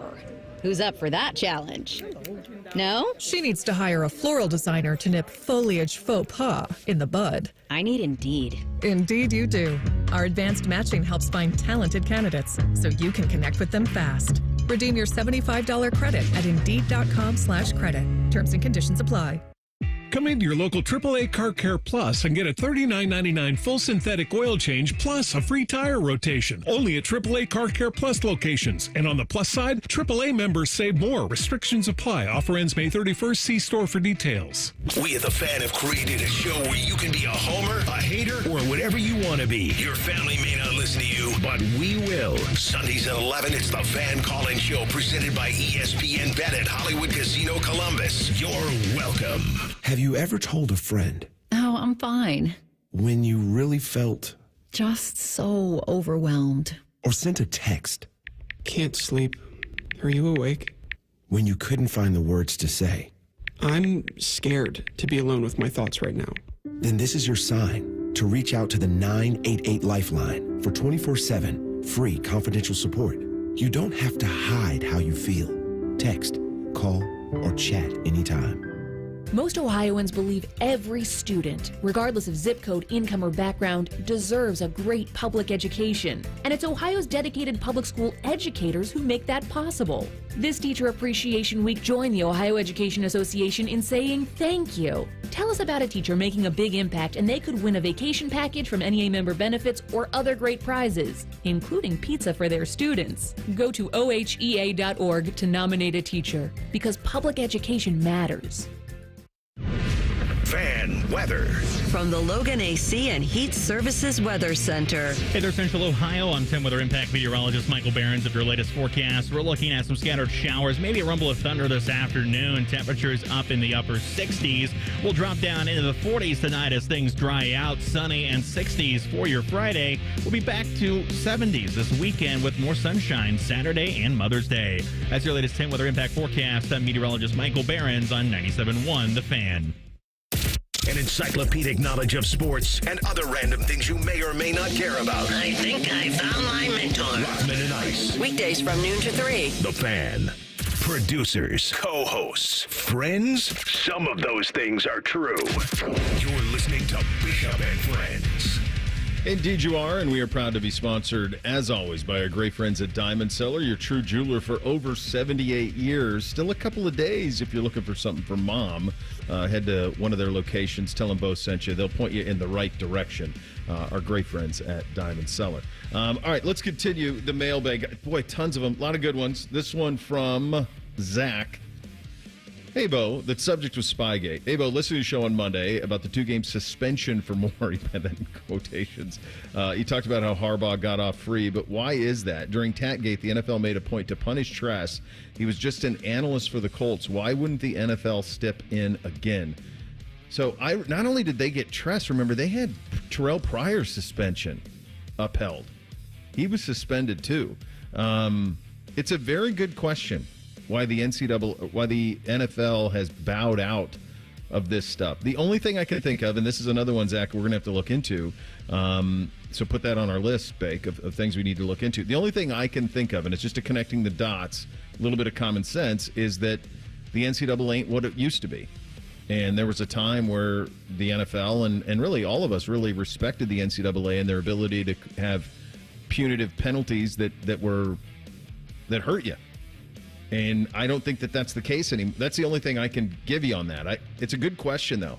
Very good question. I don't know why the NCAA or why the NFL did not do a similar thing. So you're saying that the NFL suspended Terrell Pryor for Tatgate? Yeah. Mm-hmm. Yeah, they upheld his suspension. I wonder if that had something to do with... They didn't want the NFL, as I remember it, they did not want the supplemental draft, because remember, Terrell was a supplemental draft guy. They did not want the supplemental draft to be a means to get around punishment. But why would the NFL care? So maybe because it was supplemental draft and not... But why would the NFL care? That's a great point. They wouldn't now. Yeah, I don't know. This one from Dan. On a similar topic, the school up north violations. He wants lifetime ban. Jimmy Hosen, Jesse Moore, Ward, Santo, Joe Jackson, Pete Rose. No penalty for institutional stupidity, but those responsible no longer work in college football. But does not preclude them from making an honest wage. Records are records in the case of the shoeless one and Pete. Yeah, lifetime ban for all of them. I guess maybe you could do that. I don't know. Sounds like they're going to get show causes. Moore's going to fall in some way for this, to me. I think we all know that, right? And like we said with Harbaugh, what's a show clause when you don't... It doesn't mean anything. It means nothing. He's not coming back to college. No, he's not going to go coach University of San Diego or something. I mean, it's done. Dylan, we haven't how would you thread the needle on that? We've weighed in on it. Best punishment for Michigan. What do you find? What's the pound of flesh that satisfies? Well, first of all, I think whatever punishment comes down is going to come down too late. Yeah. But I think they should get a postseason ban, and they should get some type of recruiting restrictions. That's where I'm at it. I think you said the other day, them not being able to leave campus. Yeah. Some scholarship restrictions. I mean, more than what it has been. I know that much. But I feel like, and I think Baker said this too, it's like, the people that were involved in this, they've already come and gone for the most part, and it feels like whatever punishment happens, it's just too little too late, regardless of what the NCAA decides to hand down. Yeah, the guy most responsible skated. Isn't it interesting, as we talk about Tatgate and this issue with Michigan, both of them were found out because of FBI investigations and other things? Yeah, true. Yeah, you're right. Yeah, there's no investigative arm of the NCAA. They rely on us to do it or the FBI to do it. This one from Bobby. Absolutely. The subject is F1. He writes, I listen to the podcast for your show every day. I have to say it's one of my favorites and I absolutely relate to all the stories about your boys. I have 3 teenagers in my house right now. I was listening to Monday's show when you're talking about NBC looking forward to the Miami Grand Prix. Over the last 5 years, I've become a huge F1 fan as well, and I thought it would pass on a couple of wins I've found. The European season often has races live in our time zone at 9 a.m. on Sunday. It's absolutely perfect because it's 2 hours, no commercials, and then you have the rest of your day.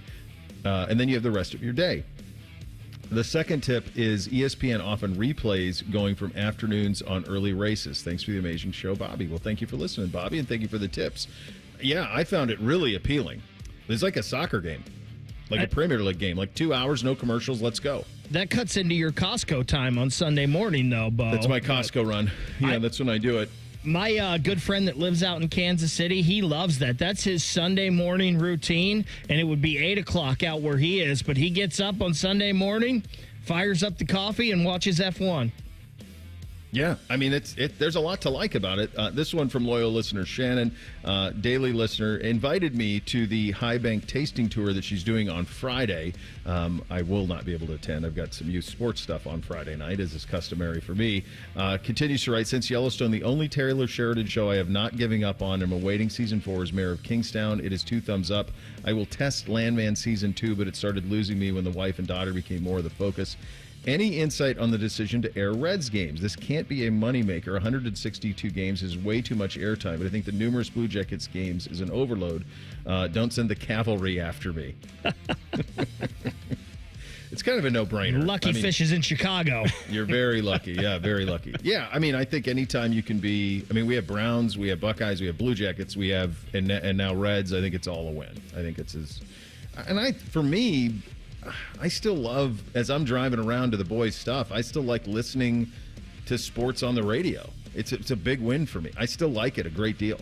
It's something that I will never lose in my life. I don't think, Bo, is listening to sports on the radio. Also, when you are in this business, and we have 3 stations now, like we are with ESPN Columbus and the Fans HD3, if you are in the if you have an HD radio, you've got to have content. You've got to put stuff on the air. Games are great things to have on the air. And like you said, some people still love to listen to games on the radio. That's how I became a Dodgers fan. We had when in the summer during harvest, during seeding, mostly during harvest, though. It's usually when we'd still have some opportunities at night in July and in August. We had rookie baseball in Great Falls, Montana, the Great Falls Dodgers. On the days that they did not play, the affiliate that broadcast Great Falls Dodgers games would play Los Angeles Dodgers games on the radio. So that meant you got Vin Scully. So good. When I was a kid, that is echoing in my head forever, was Vin Scully on Dodgers games. And it was radio. I mean, and then all of a sudden you'd get to the World Series, and sometimes, like, he was on the call for Dodgers A's. And you're like, well, wait a second. What? The guy who's on my radio is calling. And I didn't even know that he was, I'm a kid. I didn't know that he was also like Vin Scully. I had no idea that he was all of that. But. Bo, I know I've talked about this before, but back from like 2011 to 2013, those few years, I was traveling a lot, covering high school sports in the state for some webcast stuff that Fox Sports was doing. And one of my favorite things, I would be every Saturday in Cleveland or Cincinnati. And one of my favorite things late at night was driving back and just flipping around the AM station, because you can at nighttime obviously get AM signals from further away because some of them shut down, and it'd be hearing college football games in Georgia or baseball games in New York. And it was one of my favorite things, just flipping the dial on the AM, finding whatever game I could get. That station out of St. Louis was a big stick. The one that had those Cardinals games, that was a big stick. You could get that one from it. I felt like you'd all over America. Last one from Brian. The subject is Eastbound and Down. Been listening for a few years now. Been a great part of my evening catching up on a podcast, like hearing your take on different shows to watch. Recently heard you talking about Eastbound and Down. I started it on Monday, and oh my God, is it phenomenally funny. Thanks again for making my brain dead time more enjoyable. Keep them coming. Yeah, Eastbound and Down is... You've seen that, right, Beck? I actually have not. It's one of the ones I have not. Well, this is right up your wheelhouse. It's Eastbound and Down. It's right there for you. Paul Finebaum in 2 minutes. Bishop and Friends right here on The Fan. Bobcat Enterprises says thank you for your support as they celebrate 50 years of serving the construction industry. Established in 1975 in Cincinnati, Bobcat Enterprises has expanded to 9 stores to meet you where you are in Ohio, Kentucky, and Indiana. Find equipment for any construction project, including compact track loaders and excavators. Plus, Bobcat Enterprises rents compact equipment and attachments. Find current specials and locations at bobcatent.com or follow Bobcat Enterprises Inc. on Facebook. Bobcat Enterprises, 50 years working for you. At Meijer, we work hard to bring more locally grown goodness to life with a farm-fresh selection of crisp vegetables and juicy, ready-to-eat fruit. Whether topping off kebabs on the grill or adding healthy color to a leafy green salad, your family will definitely enjoy the delicious taste of Meijer produce. Plus, you'll appreciate the selection and savings we have to offer. That's the fresh-picked good life, priced for real life. We work hard to make life a good deal better at Meijer. We've all got our daydreams, right? Little things, big things, things you know one day you'll do. Then out of nowhere, cancer. And all your plans don't change a bit. I would know. I'm about to jump out of an airplane with my dad. Our first time skydiving solo. And my second year since starting cancer treatment at Ohio Health. All right, Dad, let's go. You keep making plans. Visit ohiohealth.com/keep-making-plans. Summer's just around the corner. Are you ready to hit the road in style? At Germain Toyota, the adventure starts now with the 2025 Toyota Tundra. Rugged, reliable, and built to take on anything summer throws your way. Drive off in a new Tundra with 1.99 APR for 48 months. That's right, low financing, high performance, and a season full of possibilities. Hurry into Germain Toyota. Germain Toyota on the corner of I-70 and Bryce Road or online at germaintoyota.net. 1.99 APR for 48 months with approved credit. See dealer for details. Bishop and Friends is sponsored by Diamond Seller, your true jeweler for over 75 years. The Fan, Ohio sports destination. Bishop and Friends present college football's most polarizing figure. Paul Finebaum, listen to me. Hey, Paul, how you doing? Come on back to our show, Tim. The audience hates you. This is ESPN's Paul Finebaum, sponsored by the Roofing Guys. For all your roofing, siding, and gutter needs, contact the Roofing Guys at theroofingguys.com. And joining on the Brian Heating Cooling Systems fan guest hotline, our good buddy Paul Finebaum, the Paul Finebaum Show, ESPN. One of our listeners, buddy, hit me with this. If you could relive a sports memory with no recollection of how it ends, which would you choose? And we've had some little fun with it today on the program. And this can be either from your professional career or it could be something from when you were a kid that you'd like to relive and maybe why you got into all of this to begin with. What would your answer to that be? Well, it would be when I was 15 years old, Bo.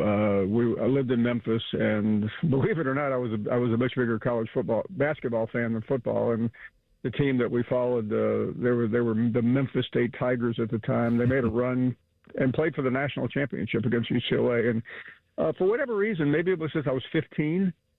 Maybe it was because Bill Walton, in a game I was able to go to because it wasn't far from where we lived, 200 miles away in St. Louis, was 21-22 from the field.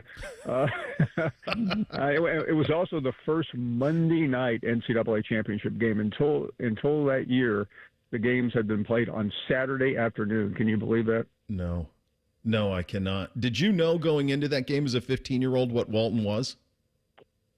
You knew who he was because I think that was his junior year.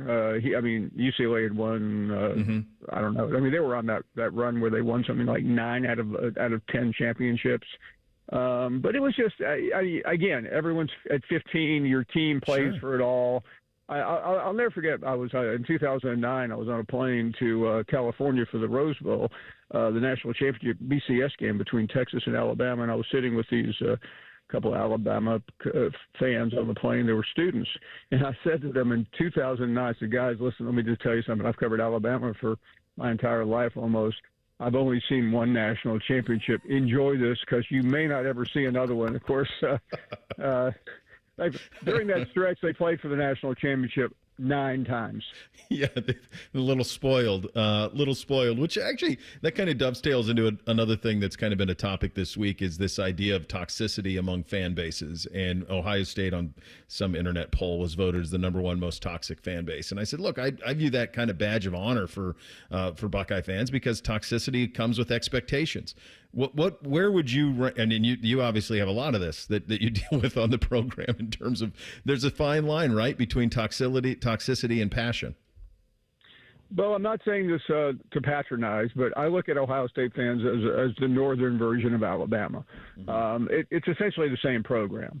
The fan base that has always driven me crazy, and I know this sounds like I'm playing to the crowd, but I'm not. It's true, is Michigan. they are, without a doubt, the most obnoxious fans I have ever encountered. And by the way, that's not just because they won the national championship. That's when they're crummy.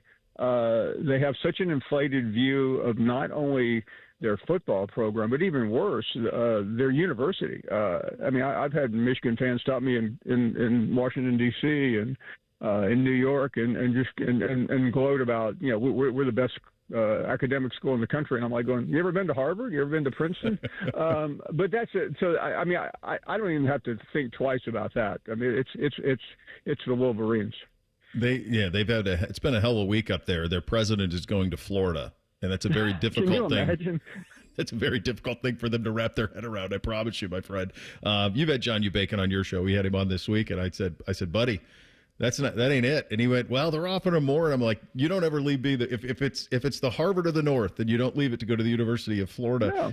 Speaking of Michigan, this is just comedy. This 2-game suspension they're trying to do with Sharon Moore, that it's not even the first 2 games, it's games 3 and 4. But it does kind of beg the question of what should a penalty be now in this version of college football that we're currently in, where you have just this feckless NCAA that nobody respects. How do they punish Michigan? What would be a pound of flesh for the Spygate and everything that kind of came from that? How do they land the plane on that? Well, I don't think you can, and that's why in normal circumstances I think we'd all be outraged. But it's hard to really be outraged over the whole thing because we still really don't know a whole lot. We suspect, but I just think it shows that even the guilty party doesn't respect the person putting them in jail. Judge, you know what? Can I serve that 30-day sentence during the wintertime? Because I need to go to the Bahamas. But it's a continuum. I mean, you've talked about it more than I have. But the whole Spygate case, it will go down as a nothing burger because we all know they did it. They got away with it, and it lingers with an organization with no teeth. Yeah, I think Harbaugh's Danny Ocean. He got away with all of it. Exactly. And what are you going to do? I kind of keep coming back. I think the thing that would hurt programs the most I'm trying. Obviously, you think about the financial punishment. 'Cause I think one thing, and I'm curious if you're running into this, but I'm running into it up here a lot, is there's this perception among the fan bases that these institutions and the athletic departments have money hand over fist, in large part because they see the salaries that the coaches make, or they see, what the strength coach making $1 million and all of this stuff. But at the same time, they're funding this NIL. They got all these things going on. I think, to me, I always come back to financial punishment, and then the next thing I come back to, Paul, is, boy, if you tell them that they can't recruit off campus for a year, that would seem to be a pretty big hit as well. So those are the things that, to me, and that, by the way, that's the way it's been in college football for a century. Finances and recruiting, if you hit them there, that's usually what hits the hardest. Yeah, back in the day when there were real penalties, it was the scholarships that hurt the most. TV and bowl games on surface used to. But you can't do TV anymore. It's too all-encompassing with all the networks deals. But I remember covering another Alabama story in the 90s. I mean, they lost something like 30 scholarships, and it put the program under for the next couple of years. Yeah, I mean, that can be the thing that can do it. We're going to have a little bit of fun in the third hour of the program on the best jobs in the Big Ten and then the best jobs in the country in college football. In your opinion, what is the best job in the SEC? What is the worst? And what is the most delusional? The worst, I believe, is Mississippi State. I just don't think even Vanderbilt is in better shape right now than State. The best is changing as we speak. It was Georgia. I believe it's now Texas.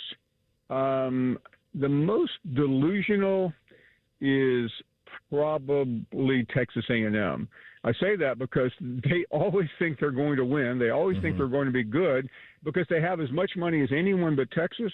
But show me when they've done anything. I mean, they could not win a couple of years ago. They had the best recruiting class maybe of all time with Jimbo Fisher exactly 3 years ago, and they crashed and burned. I mean, how do you end up having to pay a guy $76 million to go away? Great question. And you've been there a few times, right, to College Station? Oh, many times, yes. Okay. So I have not. And so this is a 30,000 feet view on it, and I'll lean on you because you've been there. The only thing I can come back to, because they're in the state of Texas, they've got all the money, they've got all the things that you would want, facilities, all of it, is just that, and I don't know how else to phrase this other than to say, from my perception, it feels like that the campus is just a little weird with the yell leaders and all that stuff. When you're there, does it seem normal, or is that potentially what holds it back? But I mean, there's great tradition there. Sure. It depends. You can love it if you have a very specific view of the country, of yourself. I mean, there's a lot of pride there. Mm-hmm. But it is, yeah. I mean, the whole thing at midnight. I mean, I've done the midnight yell. It's also like other schools that you're familiar with. It is living in Texas's shadow. A&M fans are obsessed with Texas. Texas fans don't care about A&M. It's a little bit Auburn, Alabama, except that's been a better and bigger rivalry. But you saw this year, biggest game of the year. I said, I can't wait for that game at Kyle Field. Everybody showed up game day. It was a nothing. I mean, it was just complete disaster for A&M. Yeah, it is. They are the one. Anytime people ask me what's a sleeping giant, I forever used to say Texas A&M, but it just feels like there's something that won't let it click there, and it's hard to put your finger on it. Great stuff as always, buddy. Appreciate you, and I feel sorry for 15-year-old you had to go up against Walton because that was damn near. It wasn't fair. Hey, Bill, always a pleasure. Talk soon. All right, man. Talk to you soon. That's Paul Finebaum. Paul Finebaum Show on ESPN and the SEC Network, joining us on the Bryan Heating and Cooling Systems Fan Guest Hotline. We'll do a little thing or not a thing up next. Bishop and Friends right here on the Fan. We have so many local shows, I can't fit them in a 10-second promo. So let's just say we're live and local all damn day. The Fan. Stop feeling embarrassed about thinning hair and start looking and feeling your best with Hair Grow by New Nordic. Online at Amazon, Walmart.com, and NewNordicUSA.com, or at your local CVS. Sometimes I hear a sparkling sound. Like when we say, all you have to do is point? There it is. That's the sound of magic happening. Magic like we can come the day you call us? Wow. Oh, 1-800-GOT-JUNK or visit 1-800-GOT-JUNK.com. Get Eco. ECO.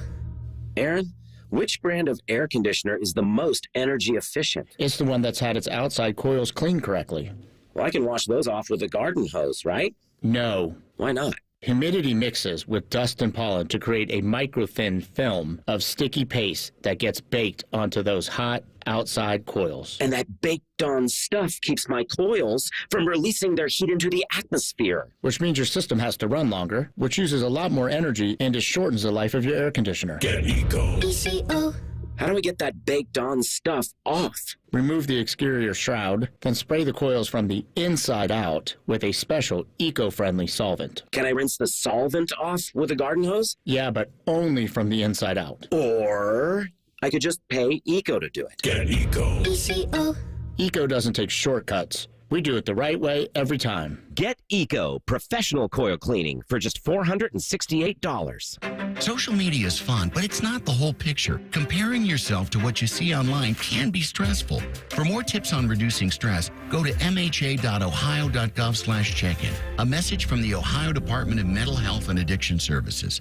Shopping with your parents can be embarrassing. Why would they sell jeans with holes in them? I'm going to speak to the manager. Mom. That hoodie is giving. You should get it. YOLO. Thanks to the Chase mobile app, your kid can shop independently while you keep an eye on their spending. So you can go from... We can be twinsies. To...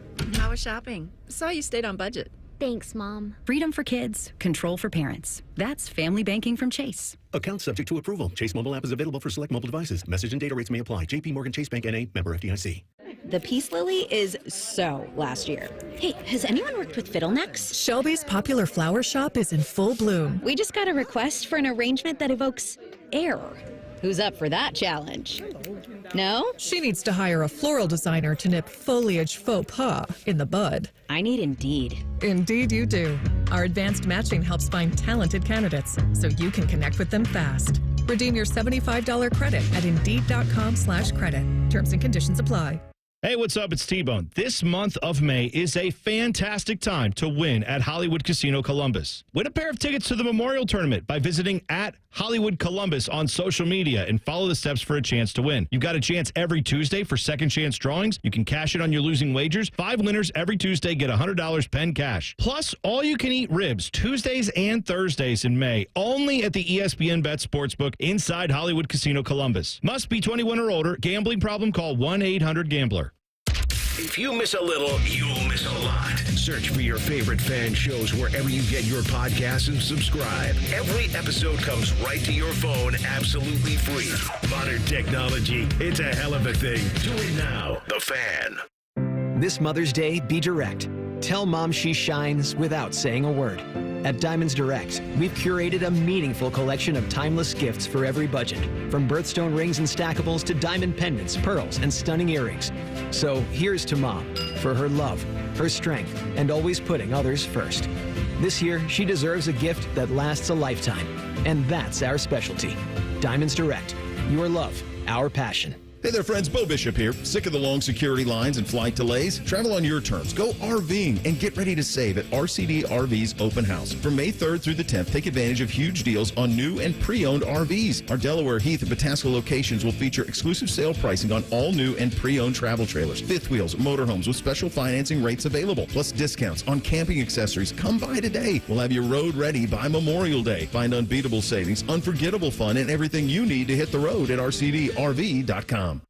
The Fan Guest Hotline is sponsored by Accurate Heating and Cooling and Bryant, doing whatever it takes to keep you and your home comfortable. The Fan. The uncle you never knew you had. The friends you kind of wish you didn't. This is Bishop and Friends. All right, time for a little thing or not a thing on a Thursday edition. Hit it, fellas. Thing or not a thing? Liv Golf's Dustin Johnson will participate in next week's PGA Championship at Quail Hollow. Johnson, of course, a two-time major winner. He won the 2016 U.S. Open and the 2020 Masters. His Masters win allowed him to participate in the next 5 PGA Championships, regardless of qualification status, but that exemption ended last year. Johnson's inclusion in the field means he received a special exemption from the PGA of America, which oversees the event. Johnson's best PGA finish was second place in both 2019 and 2020. The 40-year-old Johnson finished in the top 10 of 2 live events this season, but he missed the cut at the Masters. Thing or not a thing? Well, it's definitely a thing. I'm curious what it's also important to note that the PGA of America is not the PGA Tour. So those two things are separate. So that's important. That delineation. I do wonder what the reason to give him the exemption was. He's not played particularly well. He was bad at the Masters. I don't think he provides any sort of gate in terms of audience attention or give a damn. I'm very interested why they decided to give him the exemption, because obviously he's not qualified. So what would be the get back from the PGA of America of giving him the exemption? I don't have an answer. It's a thing for sure. I just am curious. Anytime we have one of these, you try to get in the head of the folks who are doing it, and you're saying, well, what's your get back on that? And I have a hard time seeing it from the PGA of America, Big. Yeah, I agree with you. I think it's a thing, but because I want it to not be a thing, like I just want these guys to be able to play golf and, each other's events peacefully. And I thought, didn't they say the president was going to work on something with PGA and Live relations? He's got a lot going on, man. He's trying to open Alcatraz. I mean, we got a lot going on. We're fixing NIL with Saban. I mean, we got a lot going on. Yeah, I mean, I feel like when Liv first came around, like there was like this huge, rivalry between the two, and I kind of think that it's dying down, and thus things like this will happen more in the future, if I had to guess. Yeah, probably true.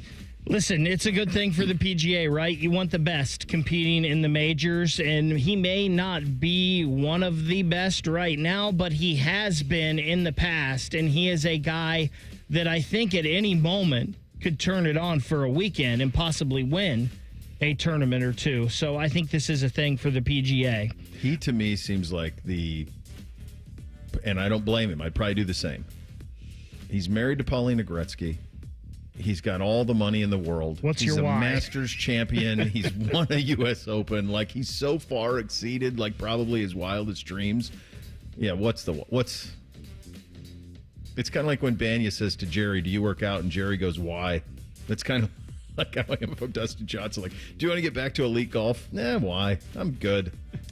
Guys, this one just coming down in the NHL. Darren Dreger is reporting that the Anaheim Ducks are set to announce the hiring of 66-year-old Joel Quenneville as their next coach. Quenneville has not coached since the beginning of the 21-22 season when he was deemed ineligible to work in the NHL. NHL Commissioner Gary Bettman had said in an October 2021 statement that Quenneville was one of the Chicago Blackhawks leaders who mishandled the 2010 sexual assault claim by former player Kyle Beach. The NHL decided in July of 2024 that Quenneville, Stan Bowman, and Al McIsaac could again seek NHL employment. Quenneville has a 454, 239, and 96 record with the Blackhawks, whom he led to Stanley Cups in 2010, 2013, and 2015. He most recently coached the Florida Panthers. Thing or not a thing? So I think it would be a bigger thing if he hadn't most recently coached the Florida Panthers. Because when did all of this stuff come to light, Bake? The stuff back in when did all of that? He won 3 cups, for crying out loud, with Chicago. I want to say this probably started coming out sometime around 2018, 2019, if I'm correct. Yeah, because he was it had to be in 2018-19 because he was fired at the beginning of 15 games into that season. So then he was back on an NHL bench in Florida for 3 years after that. So he resigned 7 games into his 3rd season in Florida. I also think it's kind of the perfect place because if you want to coach hockey and have nobody notice, go to Anaheim. Yeah, I think it's a thing also. And these allegations are very serious, but they did crime. It's been a long time. They've served some time. I think some of these guys maybe should be able to seek some employment if there are teams that are willing to hire them. And listen, the NHL, I don't think, because it was a while, I would hope that they would not have reinstated these guys to be eligible to work again unless they had showed some real contrition and a change in their philosophy and mindset and views on these things. So I have to trust that the NHL did their due diligence here in this situation. Yeah, it's been 15 years, too. Tom Brady was on Logan Paul's Impulsive podcast, and he was asked about Shedeur Sanders' draft slide. I wasn't a part of any evaluation process. I actually texted Shedeur because I know him very well. And I said, dude, like, whatever happens, wherever you go, that's your first day. Day 2 matters more than the draft. I was 199. Yeah. So who could speak on it better than me? Like what that really means. Use it as motivation. You're going to get your chances. Go take advantage of it. We found out earlier this week that Shedeur will be wearing Brady's number 12 for Cleveland. Thing or not a thing? Well, we do the real truth on Tuesday. Tommy, that is not the real truth. The idea that this guy who has his hand in everything with the Raiders, and we have from multiple reports it being reported that he has an incredibly loud voice in that organization, and he started that thing that you just played there, buddy, saying, I wasn't a part of the draft process. Really? Really? We're gonna believe you're not a part of the draft process. So I don't believe that at all. I think the back half of what he said is incredibly good advice from a mentor, but I also think he's kind of pushing off some responsibility because obviously the Raiders need a long-term answer at quarterback. Geno Smith's of a certain age. He's not going to be there for a decade. So if they loved Shedeur, they would have been able to have him. And no one knew him more than Tom. Like he's, it's well documented. So I don't believe the first part at all. Yeah, I'm with you, Bo. I think it's a thing mainly because Tom Brady is full of malarkey. I mean, what other reason do you bring in Tom Brady other than to evaluate players? And, I mean, I understand them not picking him with their first-round pick, but once he slipped into day 2, if Tom Brady's really your boy, you don't think he could have came into the draft room and been like, hey, take Shedeur with a third-round draft pick? I do believe that Brady was not a part of the evaluation process except for quarterbacks. Right? Like, dude, he's got his hands over all of it. He's got his fingerprints on everything they're doing football-wise. Yeah, so it's an interesting thing to me because there's obviously a relationship there with Brady and the Sanders family and Shedeur and they needed a quarterback.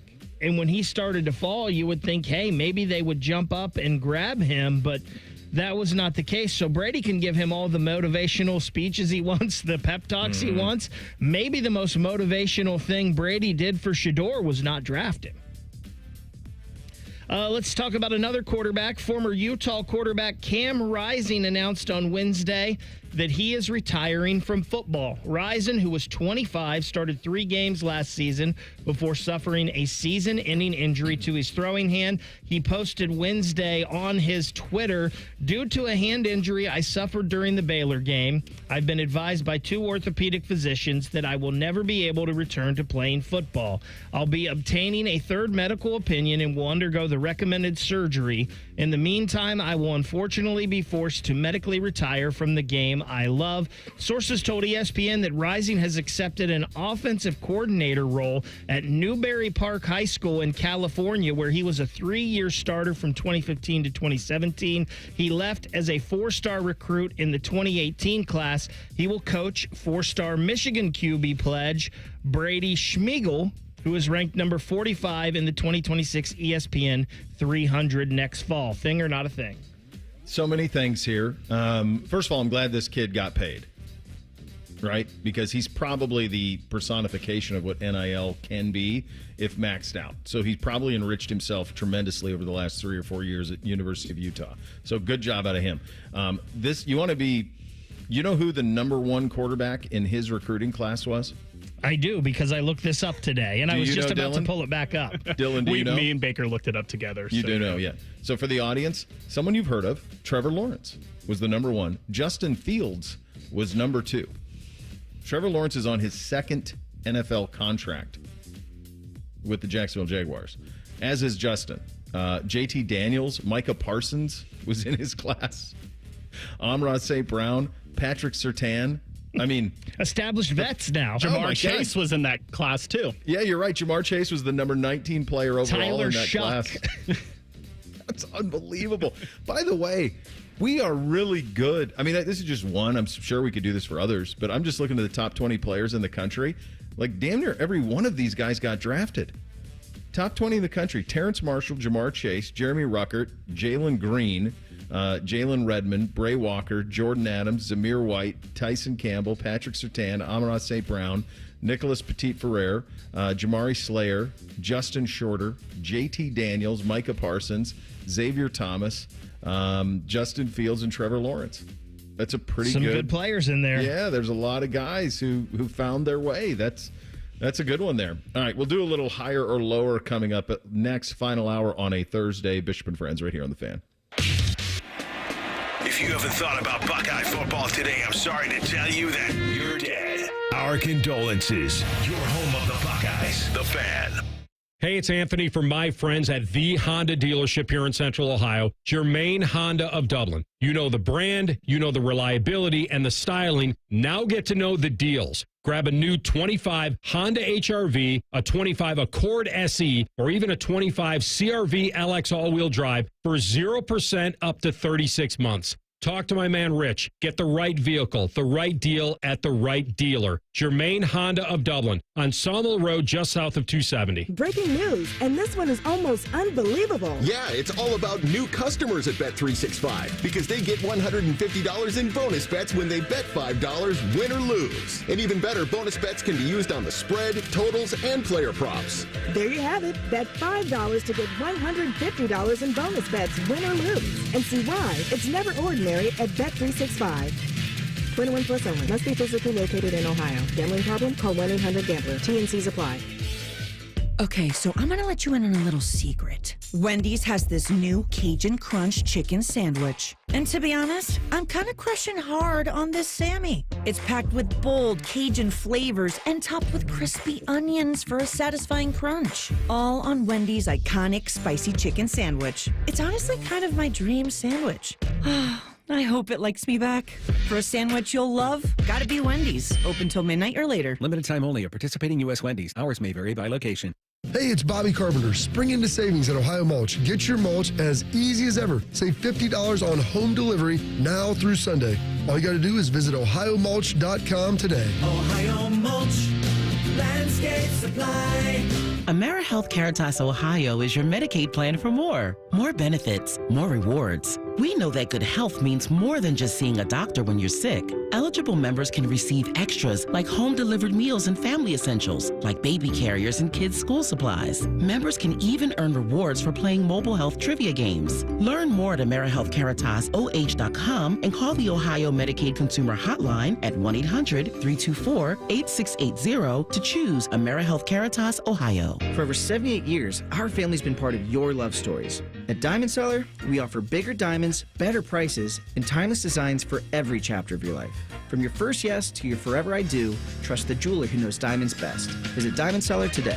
Attention kingdom-seeking business professionals, entrepreneurs, and investors in Columbus. Are you ready to experience a life-changing event that will elevate your faith, finances, and future in 2025? Then you won't want to miss this. Join us for Life Search, featuring Champions of Faith, Saturday, May 10th at the Schottenstein Center for an extraordinary one-day event that will empower you to transform every area of your life through the power of faith. Prepare to be inspired by an incredible lineup of champions, including college football champions Jeremiah Smith and Caleb Downs, three-time national champion head coach Urban Meyer, sportscaster Kirk Herbstreit, two-time national football champion Tim Tebow, and more. These champions have experienced firsthand how faith transforms lives, and they'll be joining Life Search to share their powerful stories and insights on how to integrate faith into your business, finances, and every aspect of your journey. Seats are selling fast to this unforgettable event, so don't wait. Head to LifeSearch.com now to secure your tickets before they're gone. Life Search featuring Champions of Faith, Saturday, May 10th at the Schottenstein Center. Don't miss out. Your transformation begins here. Visit LifeSearch.com today. Lanny went to college and racked up huge debt. A little bit over $100,000.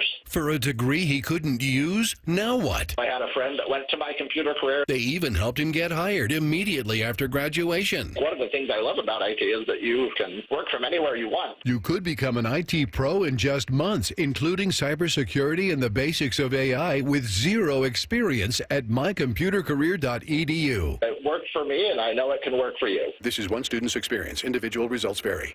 Shopping with your parents can be embarrassing. Why would they sell jeans with holes in them? I'm going to speak to the manager. Mom. That hoodie is giving. You should get it. YOLO. Thanks to the Chase mobile app, your kid can shop independently while you keep an eye on their spending. So you can go from We can be twinsies to How was shopping? Saw you stayed on budget. Thanks, Mom. freedom for kids, control for parents. That's family banking from Chase. Account subject to approval. Chase mobile app is available for select mobile devices. Message and data rates may apply. JP Morgan Chase Bank N.A. Member FDIC. The playoffs are in full swing, and you can get in on all the action at ESPN Bet Sportsbook. Go from tracking the latest game-changing moments to placing bets in just a few taps. Right now, new customers can get $100 in bonus bets when you make your first $10 wager. Download the ESPN Bet Sportsbook app and sign up with promo code JOEQ, J-O-E-Q, to get started today. Must be 21 plus. Gambling problem? Call 1-800-GAMBLER. Terms and conditions apply. See app for details. Offer not available in New York. Broadcasting from the Lindsay Honda Studios. Honda makes the cars. Lindsay makes the difference. Visit lindsayhonda.com. WBNS-FM, HD1 Columbus. The Fan. Sports Center. Good morning. I'm Ryan Baker. What a night in the NBA and the Stanley Cup playoffs last night. The New York Knicks overcame a 20-point deficit for the second game in a row, and they beat the Boston Celtics 91-90. The Knicks now have a 2-0 series lead. Oklahoma City became the first home team to win in the second round. They blew out the Denver Nuggets 149-106. That series tied up at 1 game apiece. Stanley Cup playoffs, the Toronto Maple Leafs take a 2-0 series lead. They beat the Florida Panthers 4-3, and Dallas Stars topped the Winnipeg Jets 3-2. Mikko Rantanen with his second natural hat trick of the playoffs so far. Big get by Jake Diebler. Josh Ojonwuna, a 6'10" center from Baylor, committed to the Buckeyes. This one's sponsored by BMI Federal Credit Union. Take advantage of their auto refinance summer savings event. Earn a $400 cash bonus when you bring in your auto loan. Find us on YouTube. Search WBNS Radio and you can see what Bo looks like. But only if you subscribe. This is Bishop and Friends. All right, final hour on a Thursday edition of the program. Time for a little higher, lower. Hit it, fellas. Present. Higher or lower? Sponsored by the Waterworks. Call the Waterworks and Header Heating and Cooling today at 614-232-2222 or visit online at thewaterworks.com. All right, Bo, this coming from our friend Ari Wasserman. Oh, yeah. Who had his top 10 college football coaching jobs, and I'm trying to, there we go. Here's what I wanted, Bo. All right. There we go. Come on. So good. This is the... Is this better, higher or lower, this or Round Ball Rock on NBA? Oh, my gosh. Round Ball Rock's coming back. It is. There's a version of it. Or NFL Prime Time. All three. They're great. I think I'm going to take this, the CBS college football music. So good. But I think this is what I'll take. But gosh, Round Ball Rock, that's going to be so good when it comes back. All greater than Big and Rich. Yes, absolutely. Yeah. You are correct, my I was friend. at Hallmark picking up Mother's Day cards yesterday, and Save a Horse, Ride a Cowboy was on at the Hallmark store.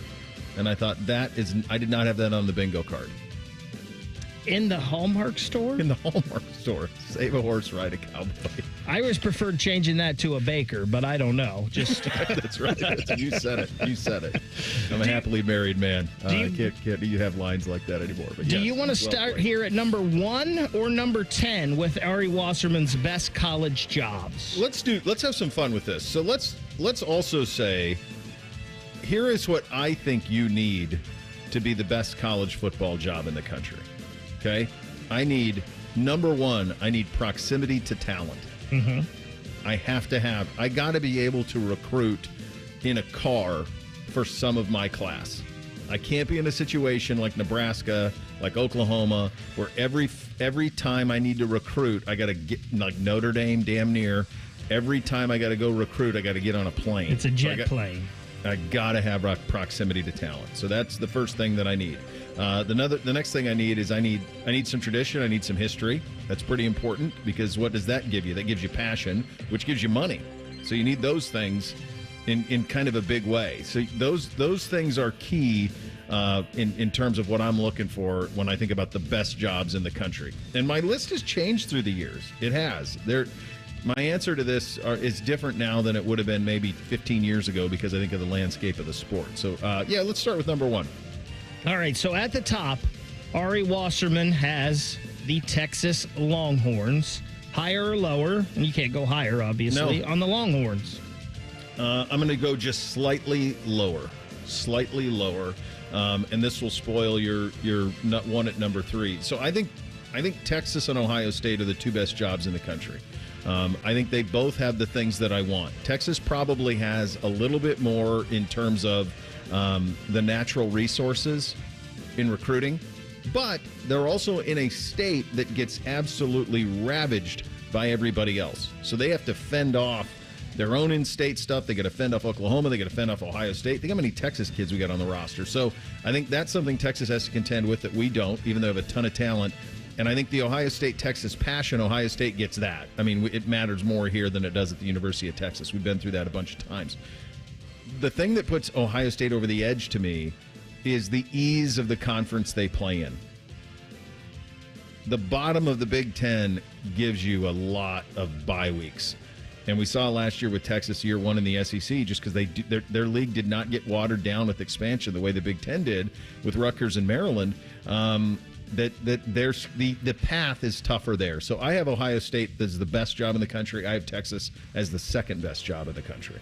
For me, Texas is the best job in the country for a lot of the reasons you outlined. They have the great high school talent, arguably the best high school talent in the whole country. Yeah. They have the tradition, and this kind of ties into the toxicity conversation. I feel like their fans aren't as toxic as Ohio State's, and because they don't have the continued success that Ohio State does, I think their expectations are a little lower. And I think if I was a coach, I would like that, where you have the resources to pull off something great, but maybe the expectations aren't quite there as they are here. So if you lose to your rival a few years in a row, people aren't calling for your head like they do here. At number 2, Ari has Georgia. Number 3, as you mentioned, Bo, a little spoiled, Ohio State. Number 4, Oregon. Higher or lower for Oregon? I have Oregon lower. I have Georgia. So my top three goes Ohio State, Texas, Georgia. Couple of seconds on Georgia. This was not the case when I first started covering major college football. No. That Georgia was a top three program in the country. Georgia was Clemson, honestly.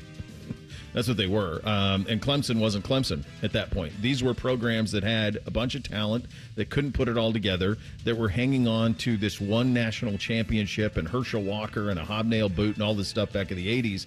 And the reality was that they didn't really accomplish much. It was a sleeping giant is what Georgia was. But a couple of things changed. Number one, they won. So that was the first thing. The second thing that changed, though, was this incredible population shift south. And so Georgia benefited tremendously from that. You can win a national championship if you just get the best players in Georgia every year.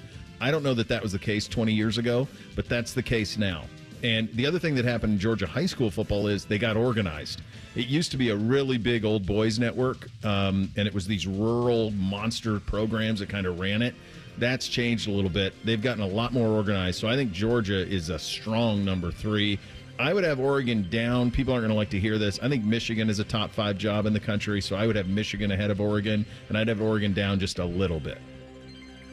To me, they're probably about right, maybe a little lower, I guess. But what I like about Oregon, I don't know, ever since those like LaMichael James teams, I feel like for my generation, the generation below me, Oregon is a really cool place to go to. I don't know if you guys see it the same way. Oh, yeah, for sure. But Oregon's like a really good spot. Plus, they have all that Phil Knight money. Like, come on. And here's the thing with Oregon. When you think about branding, we talked about this a little bit yesterday with the payouts. I think 10 years from now, because at that point, you're going to be about 30 years of people thinking Oregon's cool. Oregon will be the strongest brand of the ones that came in from the Pac-12. That Oregon, it's already getting there. Like, it's almost usurping USC as it stands. But I think that Oregon, we will wake up at like a decade from now. Ohio State, Michigan at the top. And then I think Oregon will be right there, maybe even ahead of Penn State. So I think Oregon, to me, is just outside the top 5 on mine. But they're coming. They're on the ascent.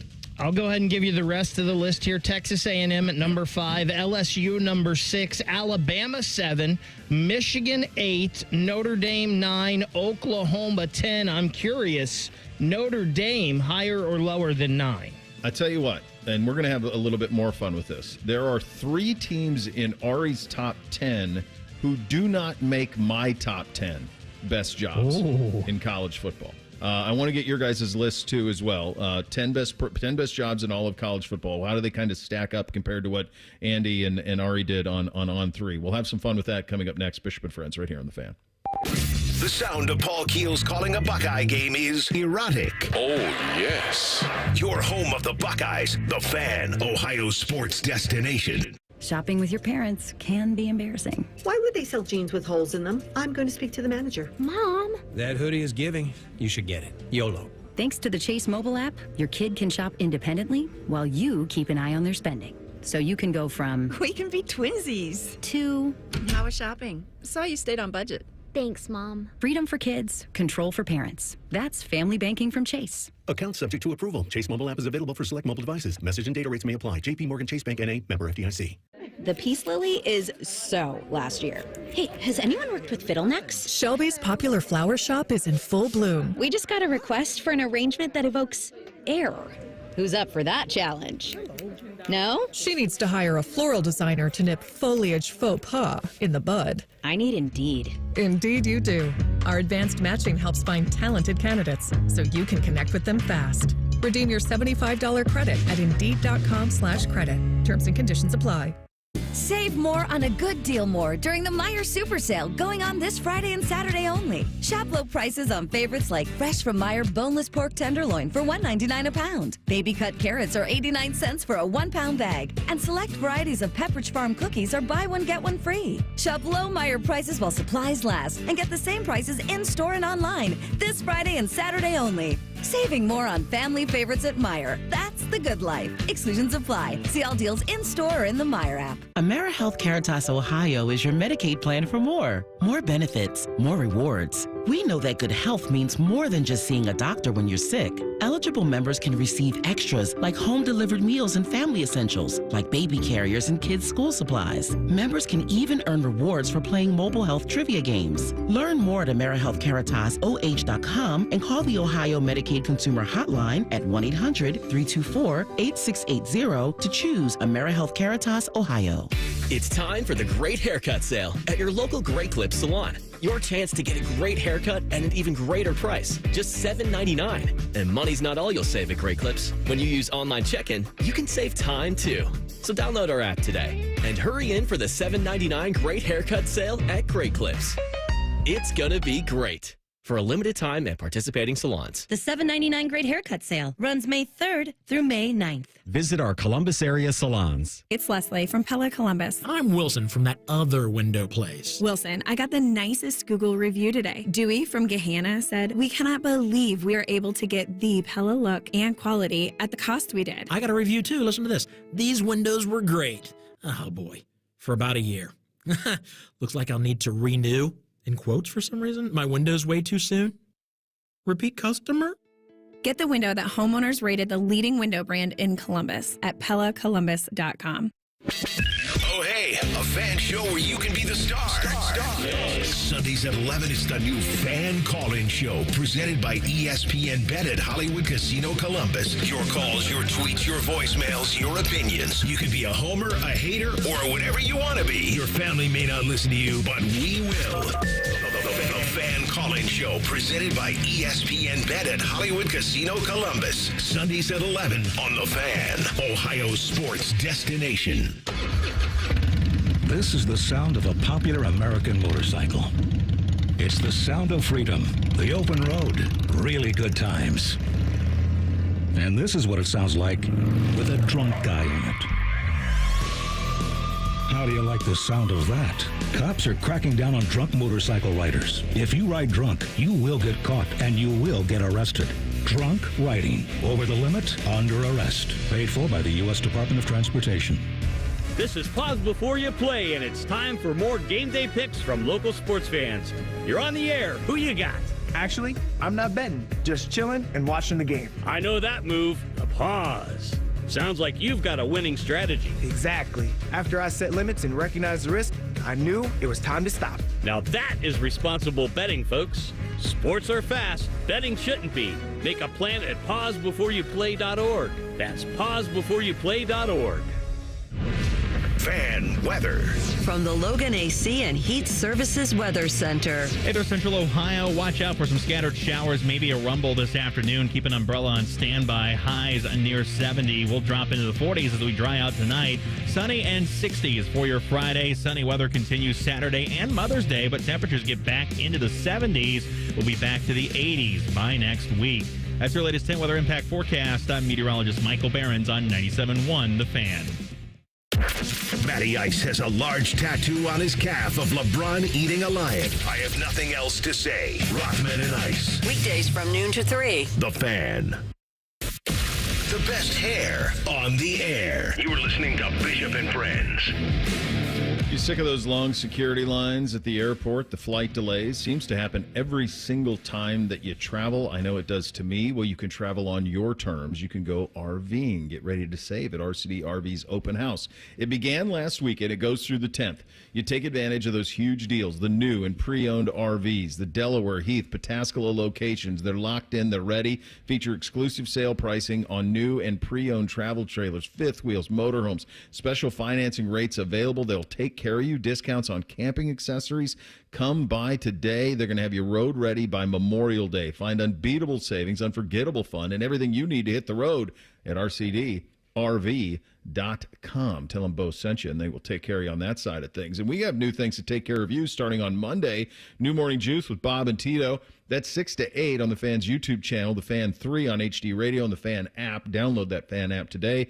10 to noon, watch on 10 TV Plus, free streaming app available on Roku, Amazon Fire TV, and Apple TV. Download that today. So that means your new lineup here on The Fan starting on Monday.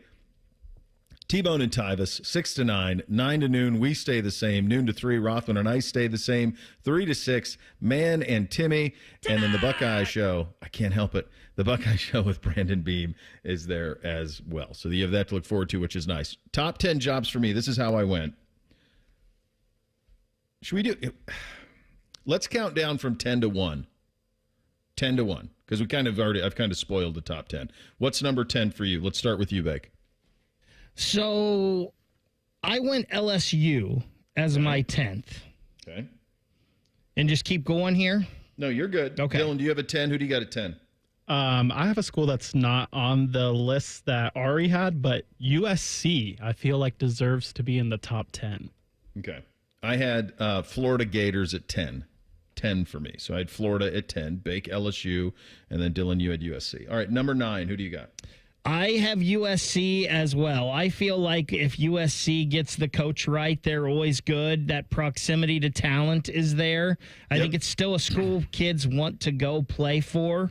So I have USC number 9. It's pretty wild to me that Lincoln has struggled there. I mean, he won a Heisman. They got a Heisman, but I'm surprised that they weren't a little bit more organized. One thing I remember Urban saying about USC, though, is there aren't enough fat people. I'm paraphrasing. Got to play some trenches. Got to get guys in the trenches. There's not enough trench guys, right? That was kind of the thing. He didn't exactly say that. That's why they always get like the big Samoan Hawaiian dudes. type guys. Yeah, because they don't have fat people in Southern California. Who do you have at number 9, Dylan? I have Florida for my 9 just because I think when I think of high school talent, I think of Texas, California, Florida. So I feel like the Florida schools deserve some love. Yeah, I had Florida 10 for a similar reason. When they've had elite coaching, they are elite. And it is the biggest bell cow in the state of Florida. The thing that's tough is obviously everyone's recruiting against you, the whole country. And in your own state, you got to beat off Florida State and Miami, but they do. And when they have the right coach, oftentimes they do. I have USC number 9. So we're pretty similar here so far. Bake has LSU in a spot that I have still further ahead. Number 8 for you, Bake. Who do you have? I have the University of Miami as number 8. The proximity to talent. We know they've got plenty of NIL money down there as well. They're willing to spend. They've got some big-time boosters and donors, although I think their one big booster got in some trouble, didn't he? Yeah, right.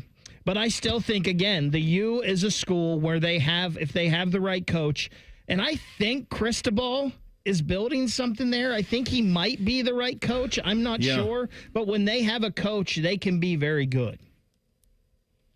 For similar reasons, I have Florida State there. You have Florida State at 8? Yeah, yes. Okay. Just for Florida State, the real tough thing with both of those, and Miami has a couple of boosters who are really throwing it around right now, and that's why they're able to be good. They just don't have, they can't crowdsource their NIL. Neither one of them. Florida State doesn't have billionaire boosters. They can crowdsource it. Miami's got a couple of billionaire boosters, but they can't crowdsource it. So that's kind of the only problem with those two. I do think Florida's the best job in the state. For my time down there, I thought it was the best job. Number 8 for me, I have Penn State at 8. This is one that I probably would have had around the top 5 15 years ago. But I think that their proximity to talent isn't what it used to be. State of Pennsylvania does not produce the talent that it did in the old days, in the Steel days. So that's why I have Penn State at number 8. Number 7, Bake. Who do you got at 7? I have Texas A&M. I just think they have so much money down there in the NIL world that they will continue to I think it's a job that guys will want to be at. Also, I think their crowd, like their home crowd, I think that's an advantage. And I think you get recruits there at those games. That could be something that sways them to want to play at Kyle Field. There's got to be something with that Yelp stuff that turns people off, though, because there's always a ceiling on them. They've never been able to get over it. Who do you have at 7, Dylan?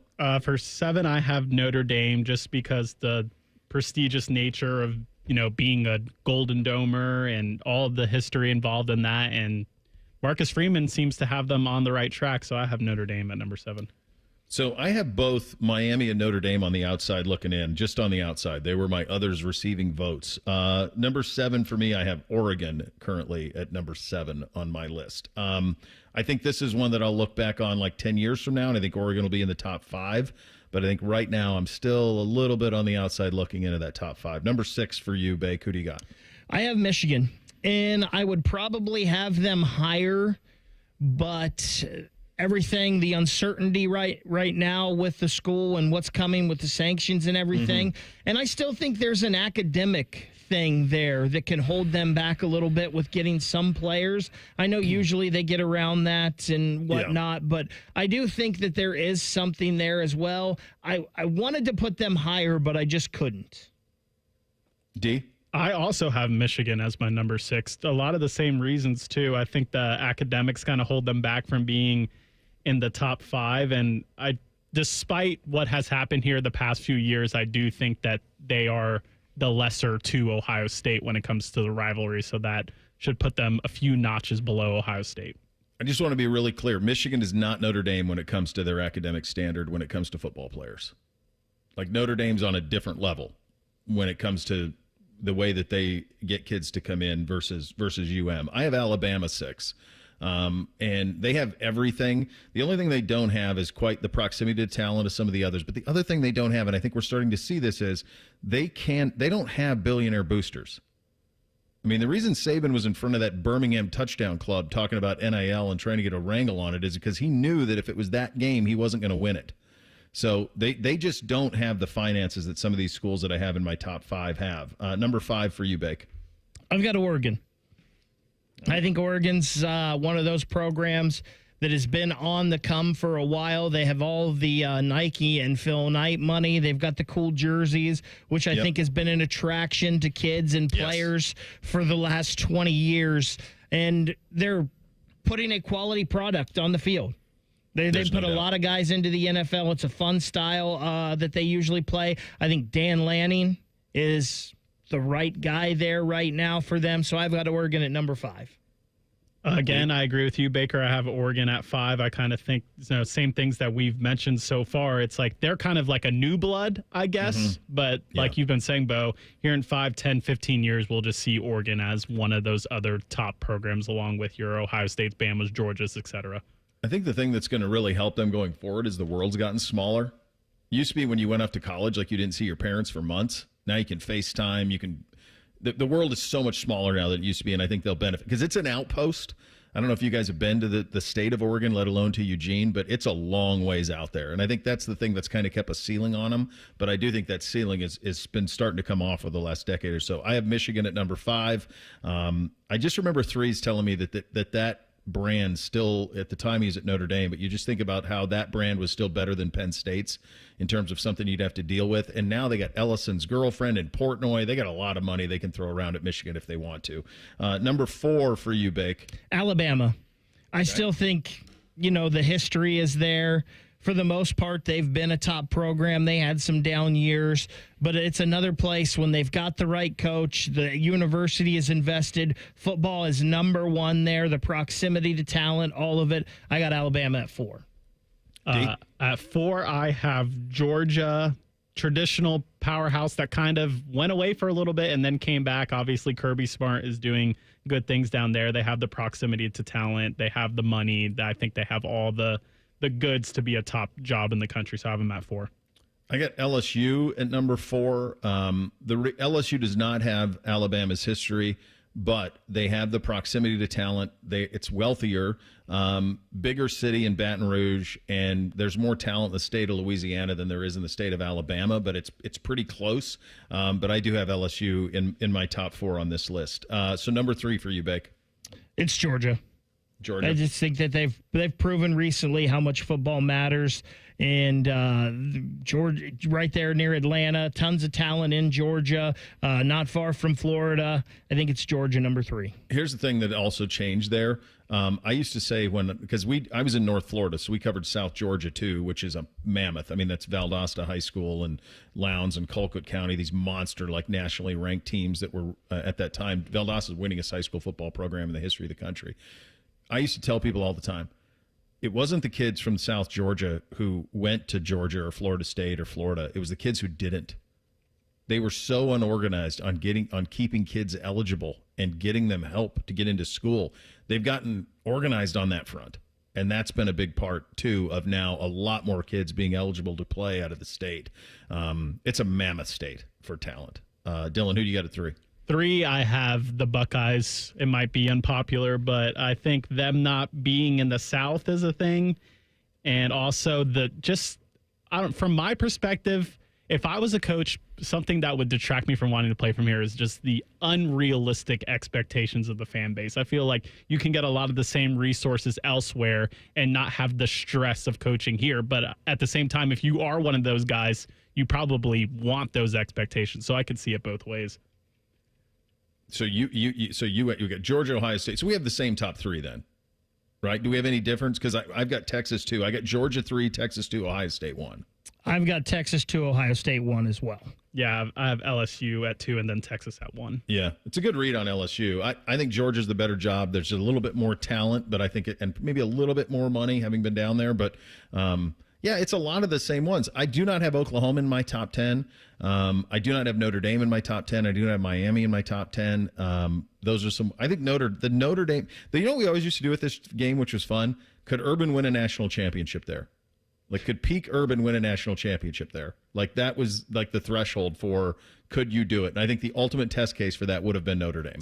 And I think that I have Notre Dame outside of mine, and I think that tells us what a good job Marcus Freeman is doing there, because there are a lot of things that make it difficult to win at Notre Dame. Oh, my gosh. Yeah. Oh, boy, is there. Yeah, it's a tough job. It's a very, very tough job to have. All right, we'll go around. NFL mini camps, not mini camp, but NFL offseason programs abound. We have rookie mini camps this week, including one up in Cleveland. How will they handle the 2 quarterbacks? And what exactly happened in Pittsburgh yesterday? And does that perhaps give us a little bit of an idea of things to come? We'll get to all of that in 2 minutes. Bishop and Friends right here on The Fan. Going up. Prices keep going up these days. It feels like being on an elevator that only goes up. Going up. But not at Metro. We're pushing the down button. Going down. We've lowered prices. Get one line of 5G data for $40. Period. That's 20% lower. And you get a free Samsung 5G phone when you bring your number. Only at Metro. 5-year guarantee on eligible plans. Exclusions apply. See website for details. Not available at Metro with T-Mobile in the past 6 months. Tax applies. 1-877 Cars for Kids. KARS Cars for Kids. 1-877 Cars for Kids. Donate your car today. Donate today at carsforkids.org. That's cars with a K. Your car can be picked up as soon as the next day. Receive a tax deduction and vacation voucher. 1-877 Cars for Kids. Donate your car today. Now accepting donations of land, homes, buildings, or any kind of real estate. Want to learn about Pick 4 from the Ohio Lottery? Okay, Pick 4 is a daily draw game where you pick 4 individual numbers between 0 and 9 that can be played straight, where each number must be drawn in an exact order or box where they can be drawn in any order. You can win up to $2,500 on a 50-cent bet. Learn more at OhioLottery.com or the Ohio Lottery app. Lottery players are subject to Ohio laws and commission regulations. Play responsibly. Want to go back to the radio? Okay. Military veterans and active duty service members, you could become a certified cyber warrior with just 12 weeks of training at My Computer Career. Cybersecurity specialists are in high demand, and IT pros with these skills often enjoy abundant opportunity and a great lifestyle. Protect our people, liberty, and treasured institutions from cyber threats. SkillBridge and other VA benefits are available to those who qualify. Learn more at mycomputercareer.edu/CWP. That's mycomputercareer.edu/CWP. Bishop and Friends is sponsored by Diamond Seller, your true jeweler for over 75 years. The Fan, Ohio sports destination. Bo knows many people. He talks to the interesting ones on this show. This is Bishop and Friends. All right, NFL rookie mini camps are here. They will start tomorrow up in Cleveland. Obviously, they will be a center of attention, not just for Quinshon Judkins, but obviously primarily because of Shedeur Sanders and the fall. You will recall, of course, that Dylan Gabriel was drafted ahead of Shedeur Sanders. I think what's going to be really interesting is how the Browns handle Shedeur, how they handle this rookie class. One thing that I'm hearing up there is that there are going to be a ton of rookies in this rookie minicamp, and you say, why? And the answer to that is they want to do a lot of 7-on-7.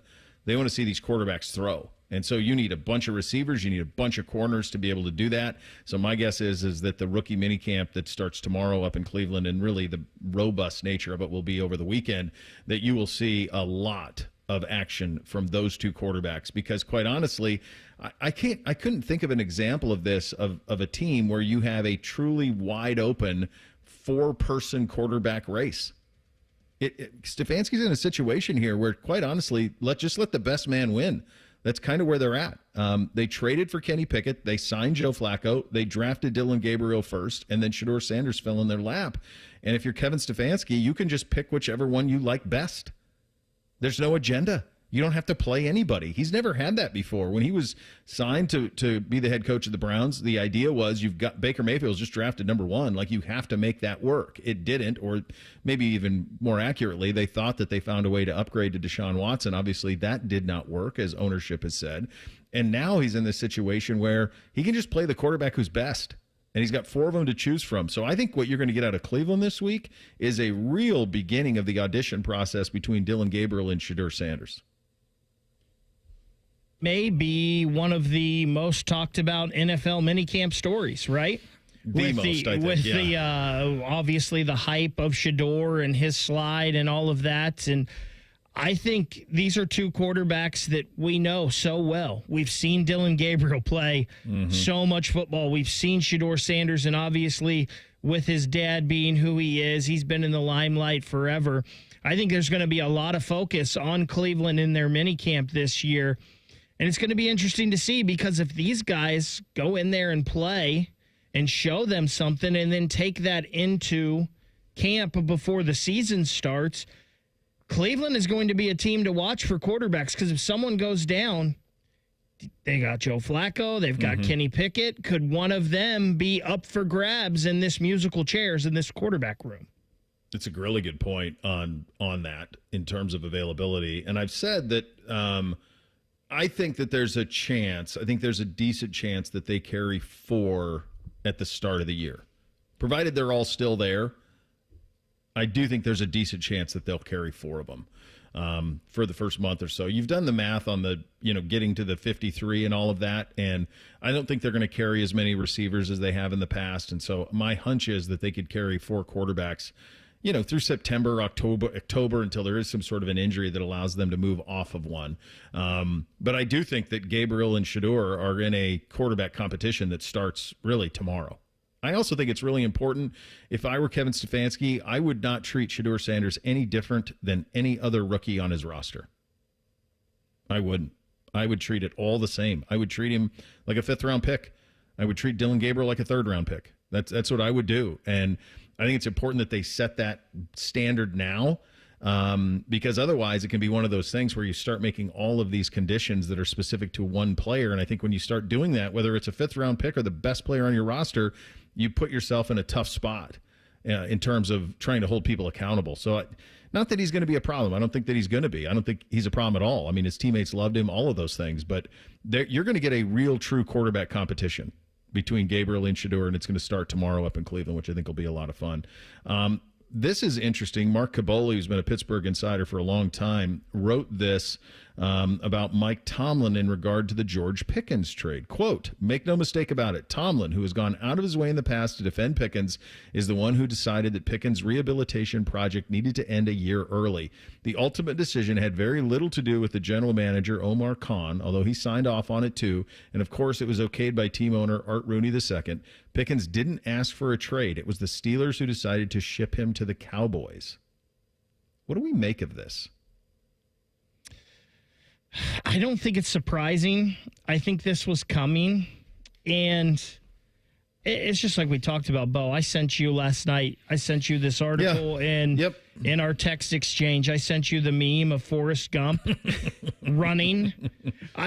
There's just a track record here, right? Mike Wallace, Le'Veon Bell, Antonio Brown. That's right. Chase Claypool, Deontay Johnson. Don't forget Plexico Burress. Plexico Burress had some, some of these guys have had moments, right? But for the most part, when these Steelers give up on a really talented playmaker, it means the issues behind the scene are too much. And I'm pretty sure that your organization is not as good as the Steelers to help cover those up. So when the Steelers give up on these guys, run away. That has probably typically been true. He's younger than they give up on most of them, though, Dylan. Yeah, I feel like for the most part on the other side, from the Steelers side of this might mean, I know me and you were kind of on the same page about Rodgers. This might mean they're going to just blow it up. Well, I know that's going around. And that's the first thing I thought, and I articulated this yesterday a little bit. Like, I just assumed that they would want all the weapons possible for Rodgers. So Pickens is a massive weapon. Like, his yards per pass attempt headed his way is off the charts. His yards per catch is off the charts. He's like 9 on yards per attempt. He's like 19 at times on yards per catch. So he is a monster weapon. And I just assumed that they would see, if you're Aaron Rodgers and you look at that and then you go, I can throw to Pickens and Metcalf, and I've got these 2 young backs. Like, let's see what that's all about. The tradition of the Steelers, the defense, all of it. I've kind of come back to the fact that, and maybe there's nothing to read into that. A lot of people that cover the Steelers say there isn't. But I just kind of think, if you're Rodgers now, does this look less appealing? Because my hunch is, if you get yourself in Rodgers' head, mine at the ayahuasca, you're saying to yourself, well, I'll make that work. Give me the talent. I'll make it work. Wouldn't you always, if you're from the outside looking in and you don't have to deal with it day to day, you would always choose talent over not. And the idea that Pittsburgh, by the way, they could have done this deal for a 4th-round pick before the draft. They waited till after for a 3 next year. To me, I think it could signal that maybe they don't know. Maybe I'm wrong. It's possible. We've been wrong before. We'll be wrong again. Maybe Rodgers isn't going there, and maybe he has given them no indication that he will. I think Rodgers doesn't want to go there. He's just waiting to see if there's a better offer, but eventually he will end up there. But I think this is funny, talking with the Steelers about rebuild, because they're really just a quarterback away, right? They've got everything there. All they need is a quarterback. So I don't know if they need to do a rebuild, so to say, but man, they've got to find the quarterback somehow, some way. There are all sorts of rumors that TJ Watt could be moved. That's going around NFL circles, that TJ Watt could be moved.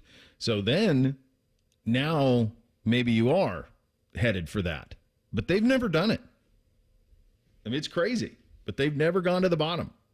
They've stayed. So maybe, I think that fan base could handle it. It feels to me like that fan base is really frustrated with 9-8, 10-7, always have a winning year, but not really being contenders. I think it bugs them that the Cleveland Browns have a playoff win more recently than they do. Against them. Yeah, right. I think that bugs them a lot. So something to watch for there. I thought this was interesting, too, around the league. The Rams are taking minicamp to Maui. So they're going to go to War Memorial Stadium, which is in Wailuku in Maui, the June 16th through the 18th. That's pretty late into summer, but they're going to go 16th through the 18th. They're going to Maui. Along with their on-field activities, Rams players and staff will host a girls flag football, boys football clinic for 400 local student athletes. Rams players and staff will also join Habitat for Humanity and assist in rebuilding 4 homes in Lahaina. I was just there last year for spring break. I cannot even wrap my head around what this is costing them to do this. Because you're going to have to stay at one of the resorts. These are NFL players. There's a couple of them that are big enough to house like 100 people, which is what you're going to have for minicamp. I have to assume that they are getting an incredible kickback from the resorts. So you say, well, why would the resorts in Maui do this? They can charge a premium. It's Maui. Everyone wants to go there. Well, according to Boots on the Ground, tourism in Maui from the rest of the world has taken an incredible hit. That folks aren't coming from overseas to the United States to vacation quite as much anymore. And perhaps that's the reason for this. And that does kind of add up a little bit, that maybe that's what this is, that Maui for the foreseeable future and Hawaii at large is going to have to rely on American tourism for their industry, that the rest of the world's not clamoring to go there the way that they used to. So that tracks to me, because I could not think of a single thing that how this would make any sort of financial sense for those resorts or for the Rams. I can tell you this, I'm clamoring to go there sometime, so I don't know about the rest of the world, now. But I'd really like to. I don't know why, but I would say it's probably cheaper now than it's ever been to go there, is my guess, based on this development. Well, let's go. I don't know why the first thing I thought of this, I was like, this has to be some reason with Puka Nacua, right? Because he's got Hawaiian descent, and I'm sure that's not it, but that's the first place my head went is, they're doing this for Puka. That's a big price. I know what the Browns paid to go to the Greenbrier. That's West Virginia, brother. This is Maui. Country Roads. And the Greenbrier is really nice. And Take Country me Roads home. is a great song, but it ain't Maui. That's... Well, why did the the Browns... smoothie's $28. Like, what are we doing? What was the reason for the Browns going down there when they did? I think Stefanski, it's a good question. Stefanski wanted the old school NFL camp atmosphere. He wanted, like that's how they used to do it, Dylan. Like in the old days, like they would all go off to like a college campus. Like Pittsburgh still does this. They'll go off to a college campus, and that it gives you that kind of team building that you don't get when everybody's staying in their own homes. So I think that's what it was about. More than anything else. All right, we'll get you three things on a Thursday. Up next, Bishop and Friends right here on The Fan. A lot has changed in 30 years, but we're still that old shoe that feels worn in and well-loved. And well, we smell a little, but you've accepted that. The Fan. Stop feeling embarrassed about thinning hair and start looking and feeling your best with Hair Grow by New Nordic. Online at Amazon, Walmart.com, and NewNordicUSA.com, or at your local CVS. Men, is good enough really what you want with your sex life? This is Jeff for Tri-State Men's Health, and if erectile dysfunction is making for a bad bedroom experience for you and your partner, you should call us, because you want your intimacy to be fantastic both for you and the one you love. At Tri-State Men's Health, our treatments have success rates of well over 90%, and because we're a medical practice focused on men's sexual health, we can offer many treatment options and even combine treatments to find the right one for you, which means if you're like most of our patients, we can likely get you performing like you haven't in years. So make an appointment and make a change from good enough to really good. And for a limited time, we're offering new patients a free first visit to help you get the care you deserve. This includes blood work, a medical consult, and if medically advised, a test dose to demonstrate to you the amazing effectiveness of our treatments. Call 800-900-9654 or go to tristatemenshealth.com. We have 6 offices in the tri-state area to serve you. Tri-State Men's Health, a Promenic restorative health practice. Legend has it, underneath the NJM insurance offices lies a mysterious room of long-forgotten, moldy mascot memorabilia. Often pitched by ad agencies, always rejected by NJM. Is it real? We may never know. But what is real is NJM's dedication to doing what's right for their customers. Astoundingly, they're proud to put policyholders first. No jingles or mascots, just great insurance. Learn more at njm.com. Insurance underwritten by NJM Insurance Company and its subsidiaries. Newman Roofing, as part of their 2025 Commitment to Community initiative, is proud to partner with 10TV and The Fan to launch Raise the Roof, honoring local heroes who are going above and beyond in their communities. Newman Roofing wants to recognize the volunteers, educators, first responders, and everyday difference makers who are making a meaningful impact in their towns to be recognized on 10TV and The Fan. Stay tuned as we begin announcing the selected honorees who truly embody the spirit of Newman Roofing's commitment to community. Shopping with your parents can be embarrassing. Why would they sell jeans with holes in them? I'm going to speak to the manager. Mom! That hoodie is giving. You should get it. YOLO. Thanks to the Chase mobile app, your kid can shop independently while you keep an eye on their spending. So you can go from... We can be twinsies. ...to... How was shopping? Saw you stayed on budget. Thanks, Mom. Freedom for kids, control for parents. That's family banking from Chase. Account subject to approval. Chase mobile app is available for select mobile devices. Message and data rates may apply. JP Morgan Chase Bank N.A. Member FDIC. The Peace Lily is so last year. Hey, has anyone worked with fiddlenecks? Shelby's popular flower shop is in full bloom. We just got a request for an arrangement that evokes air. Who's up for that challenge? No? She needs to hire a floral designer to nip foliage faux pas in the bud. I need Indeed. Indeed you do. Our advanced matching helps find talented candidates so you can connect with them fast. Redeem your $75 credit at Indeed.com/credit. Terms and conditions apply. Here's a quick listening guide. When something's on the fan, it's on the station you're listening to right now. If I say something's on ESPN Columbus, it's on 1460 AM and the Fan's HD2. When in doubt, stream it on the Fan app. Thank you and good night. Hey, it's Anthony. You know what the slogan is at the Good Feet store? Good feet, good life.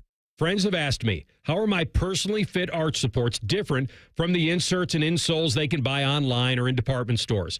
There are big differences. My Good Feet arch supports are designed to provide me firm yet flexible function. What does that do? They actually help correct poor foot biomechanics, which leads to providing me long-term pain relief. I was also the guy who thought, well, if I buy good shoes, my feet won't hurt. It wasn't a bad thought. A lot of people think shoes are always the problem, when in reality, it's often the foot that goes into the shoe that's the real source of discomfort. When I got my personally fit Good Feet arch supports, my feet felt stabilized. The pain and discomfort went away. For more than 30 years, the Good Feet store has helped thousands of people, just like me, discover the comfort they've been dreaming of. They're on Stringtown Road in Grove City or Polaris Parkway. Learn more at goodfeet.com. All your favorite fan shows are available when you want them. Head to 971thefan.com and hit that subscribe button. The Fan, Ohio sports destination. Connect with the show on X at 971BFS. Jump in our YouTube chat or just send a raven. You're listening to Bishop and Friends. All right, Bake, what are we on the poll today? Sponsored by Caster Connect. What's more important to you as a Buckeye fan? Winning a national championship or beating Michigan? We're almost to 400 votes on this thing today. 79.3% say winning that natty. 20.7% beating Michigan. Yeah, I think it's just something that it's going to change as it goes along. That natty's, it's out there and it's attainable, and one thing used to, you had to do the one thing to get the other, and you just don't anymore, and that's just, that's a little bit part of it. All right, time for three things on a Thursday. Hit it, guys. 1, 2, 1, 2, 3 things. Sponsored by Buckeye Lake Marina, Central Ohio's largest selection of new and pre-owned boats. Find your next dream boat at BuckeyeLakeMarina.com. All right, number one for me, I saw this today, Adam Schefter, about an hour ago. Travis Hunter is graduation day at the University of Colorado. So by my count, that's 3 years. So same girlfriend all the way through college, who he took to the draft, graduated in 3 years, won the Heisman, traditionally, quite honestly, playing absolutely both ways. He's a dude, man. Like, what an impressive human that kid is. That's an incredible job. Yeah, good job out of him. I saw that this morning, too. Very impressed. Bo, my first thing is I have a gift for you. One of your former co-hosts, AR, has something for you. So that's my first thing. Yeah, please. Buddy, AR. I have something very close to your heart for today's Gold Jacket Thursday. Come on. What is the treasure state known for besides you, besides bears and, I guess, bison? Stenerud? You nailed it. I'm so happy that you knew that, because I feel like this story it's probably been told a million times, but now he's in his 80s, and I know that people don't really know him. Cole didn't even know who he was the other day, which saddened me, but we have to protect our elders. Dude. We have to protect them. This guy comes over from Norway, and you can tell me if I'm wrong, on a full alpine skiing scholarship at Montana State? That's exactly it. Yes. He's running the stadium stairs. Somebody says, this is a football. Yeah. He goes down there as a former soccer guy and starts booting, off a tee like 70 yards through the goalpost into the empty stands. I guess the basketball coach at the time had to convince the football coach that he found some freak over on the skiing team that can kick a football, and the guy becomes the first place kicker ever into the Pro Football Hall of Fame. And when he said awesome. Montana State, I'm like, I had to tell you. This is so exciting. I love what you do with Gold Jacket Thursday. Having been to the Hall of Fame a bunch, I can't recommend it more highly enough. It's such reverence I walk into the place. The boys love it. It's so cool. I love that you're doing it. He is, he's the stuff of legend. You walk on campus in the football. I mean, it's constant. You hear of it, and it's just the story's impossible. It truly is. Good. I'm so glad it means something to you, because huge. He's such a class guy, and it's you. It's the Bighorn Mountains, and it's wildlife in that order for me. So well, that's it. Well, I appreciate that's right, 2:30 so when does that today. hit exactly? 2:30 today. 2:30. Can't wait. Can't wait. Thanks, that's awesome. buddy. Great stuff. That's a very good use of your first thing, Bake. My first thing, and it'll probably be my first thing again tomorrow, do not forget that it's Mother's Day on Sunday. I've been telling myself this over and over again. I'm one of those people that when an occasion happens the morning of, I'm like, oh, shoot, I forgot a gift.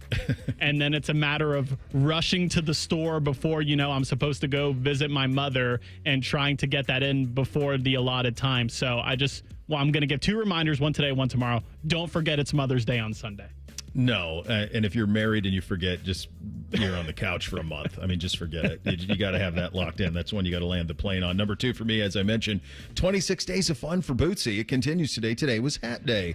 So Bootsy's looking for a hat today, and he pulls out this hat that a buddy of mine got him. It's a golf hat. It's an LACC logo.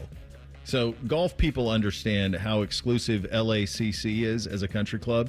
And to Bootsy, I said, well, buddy, that's certainly going to be a relatable choice. I'm not sure anyone in your third grade class is going to have a good handle on the LACC. And he goes, should I wear the Philly Water Dogs hat? I said, yeah, that might be the better choice. Maybe that gives you a better chance for success. The Water Dogs. What a great name. It's a great name, yeah.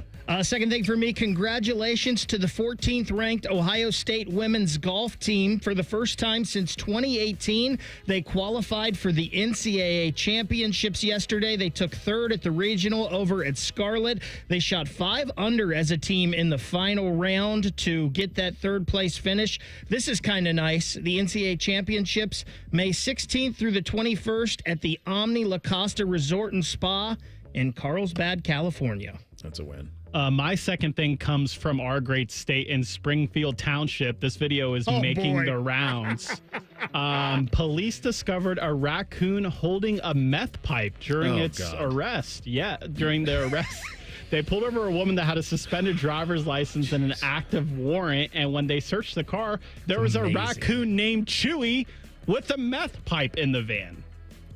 Go find the video of this if you haven't seen it. It is amazing. Yeah. The cop is losing his mind. I would be the same way if I was I bet Heisenberg Blue, I can assume, on that. Number 3 for me, on this day 80 years ago, VE Day, Victory in Europe Day. Unbelievable how quick the time has passed. If you want to revisit a retelling of it, I can't recommend Band of Brothers more highly enough. The episode Points is where they tackle VE Day. It is probably as satisfying a television episode you'll ever see in your life.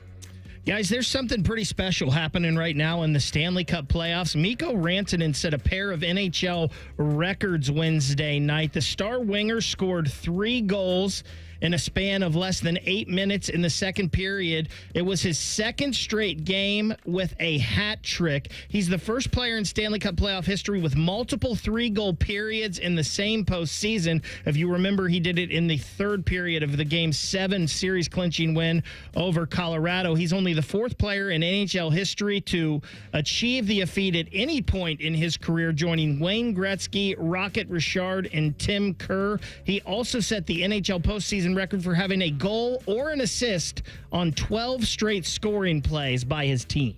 Jeez. My third thing is for all the people that are upset that the SEC schools play teams like the Citadel before their rivalry week, because there might be a chance that they're going to add a 9th conference game, and ESPN is going to pay them to do it. Of course they are. Yeah, according to The Athletic, that they'll up their media deal $50 to $80 million if the SEC adds a 9th conference championship game. And I'm assuming they would bump out Mercer and Citadel, but you never know. They might end up bumping out one of their more it'll be competitive. It'll be Mercer Citadel. Sankey played them like a fiddle. He's going to get more money out of it. It was really smart the way that they did it. Rothman and Ice up next, and this is something I never thought I would say really ever. Jan Stenerud. Great Montana State Bobcat will join them at 2:30. That's spectacular. You have that to look forward to, which is nice. We're back tomorrow, Bishop and Friends, right here on The Fan. Question from a listener: do you dopes ever get tired of talking about Ohio State? No. The Buckeye Show. Weeknights at 6. The Fan. Guys, what's up? It's Matty Ice, and I'm here with Wendy's. And if you're looking for your next sandwich love, check out the Cajun Crunch Chicken Sandwich. This sandwich really has me feeling the heat, and it's packed with bold Cajun flavors that add that perfect little kick. Plus, it's topped with crispy onions that give it a satisfying crunch in every single bite. And did I mention this is all on top of Wendy's iconic spicy chicken sandwich. So if you love that, you have to get your hands on this Cajun Crunch chicken sandwich before it's gone. For that little extra kick, it's got to be Wendy's. Open until midnight or later. Did you ask about Pick 3 from the Ohio Lottery? Okay, Pick 3 is a daily draw game where you pick 3 individual numbers between 0 and 9 that can be played straight, where numbers must be drawn in an exact order or boxed where they can be drawn in any order. You can win hundreds, and wagers start at only 50 cents. Want to learn more?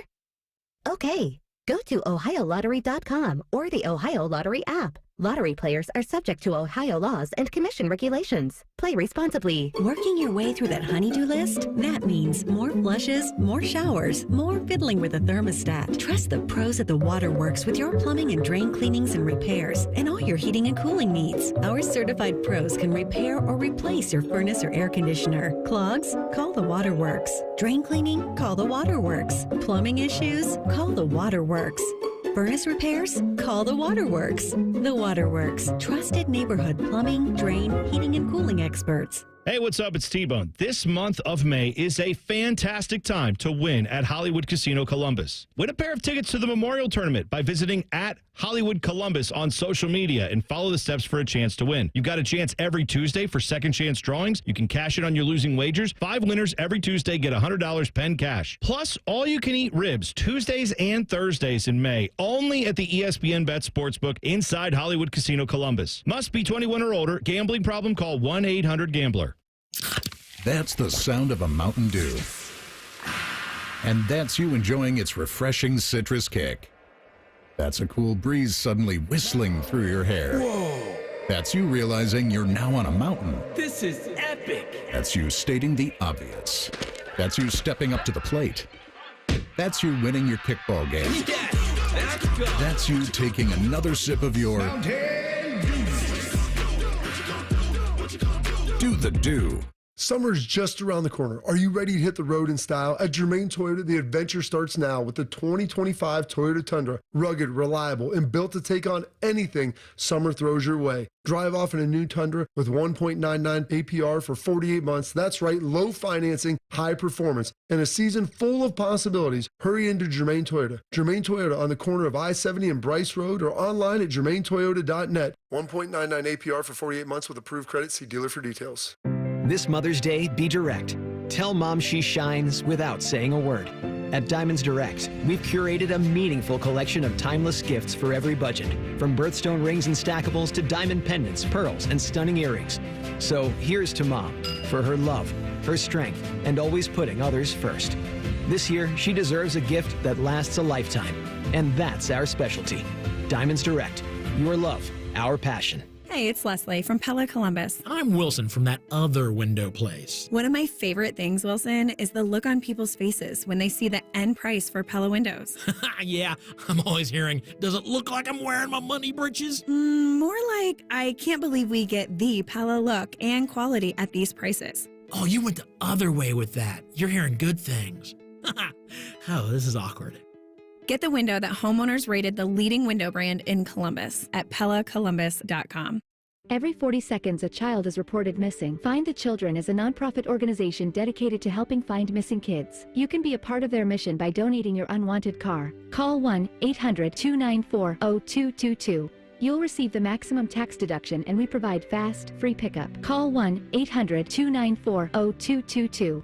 Donate your unwanted or unused car. Call 1-800-294-0222. This advertisement was paid for in partnership with Cars R Us and Find the Children. Hey there, I'm Jack. And I'm Stag. We're just two deer that want to make sure you know it's deer season at your authorized John Deere dealer. The deer season that saves bucks. You know, like us. Yeah, you can get $3,000 off select John Deere machines. No early wake-up calls or tree stands required. Just a trip to your authorized dealer before June 2nd. If you ask us, it's the only deer season worth celebrating. Visit johndeere.com/deer season to find an authorized dealer and for complete finance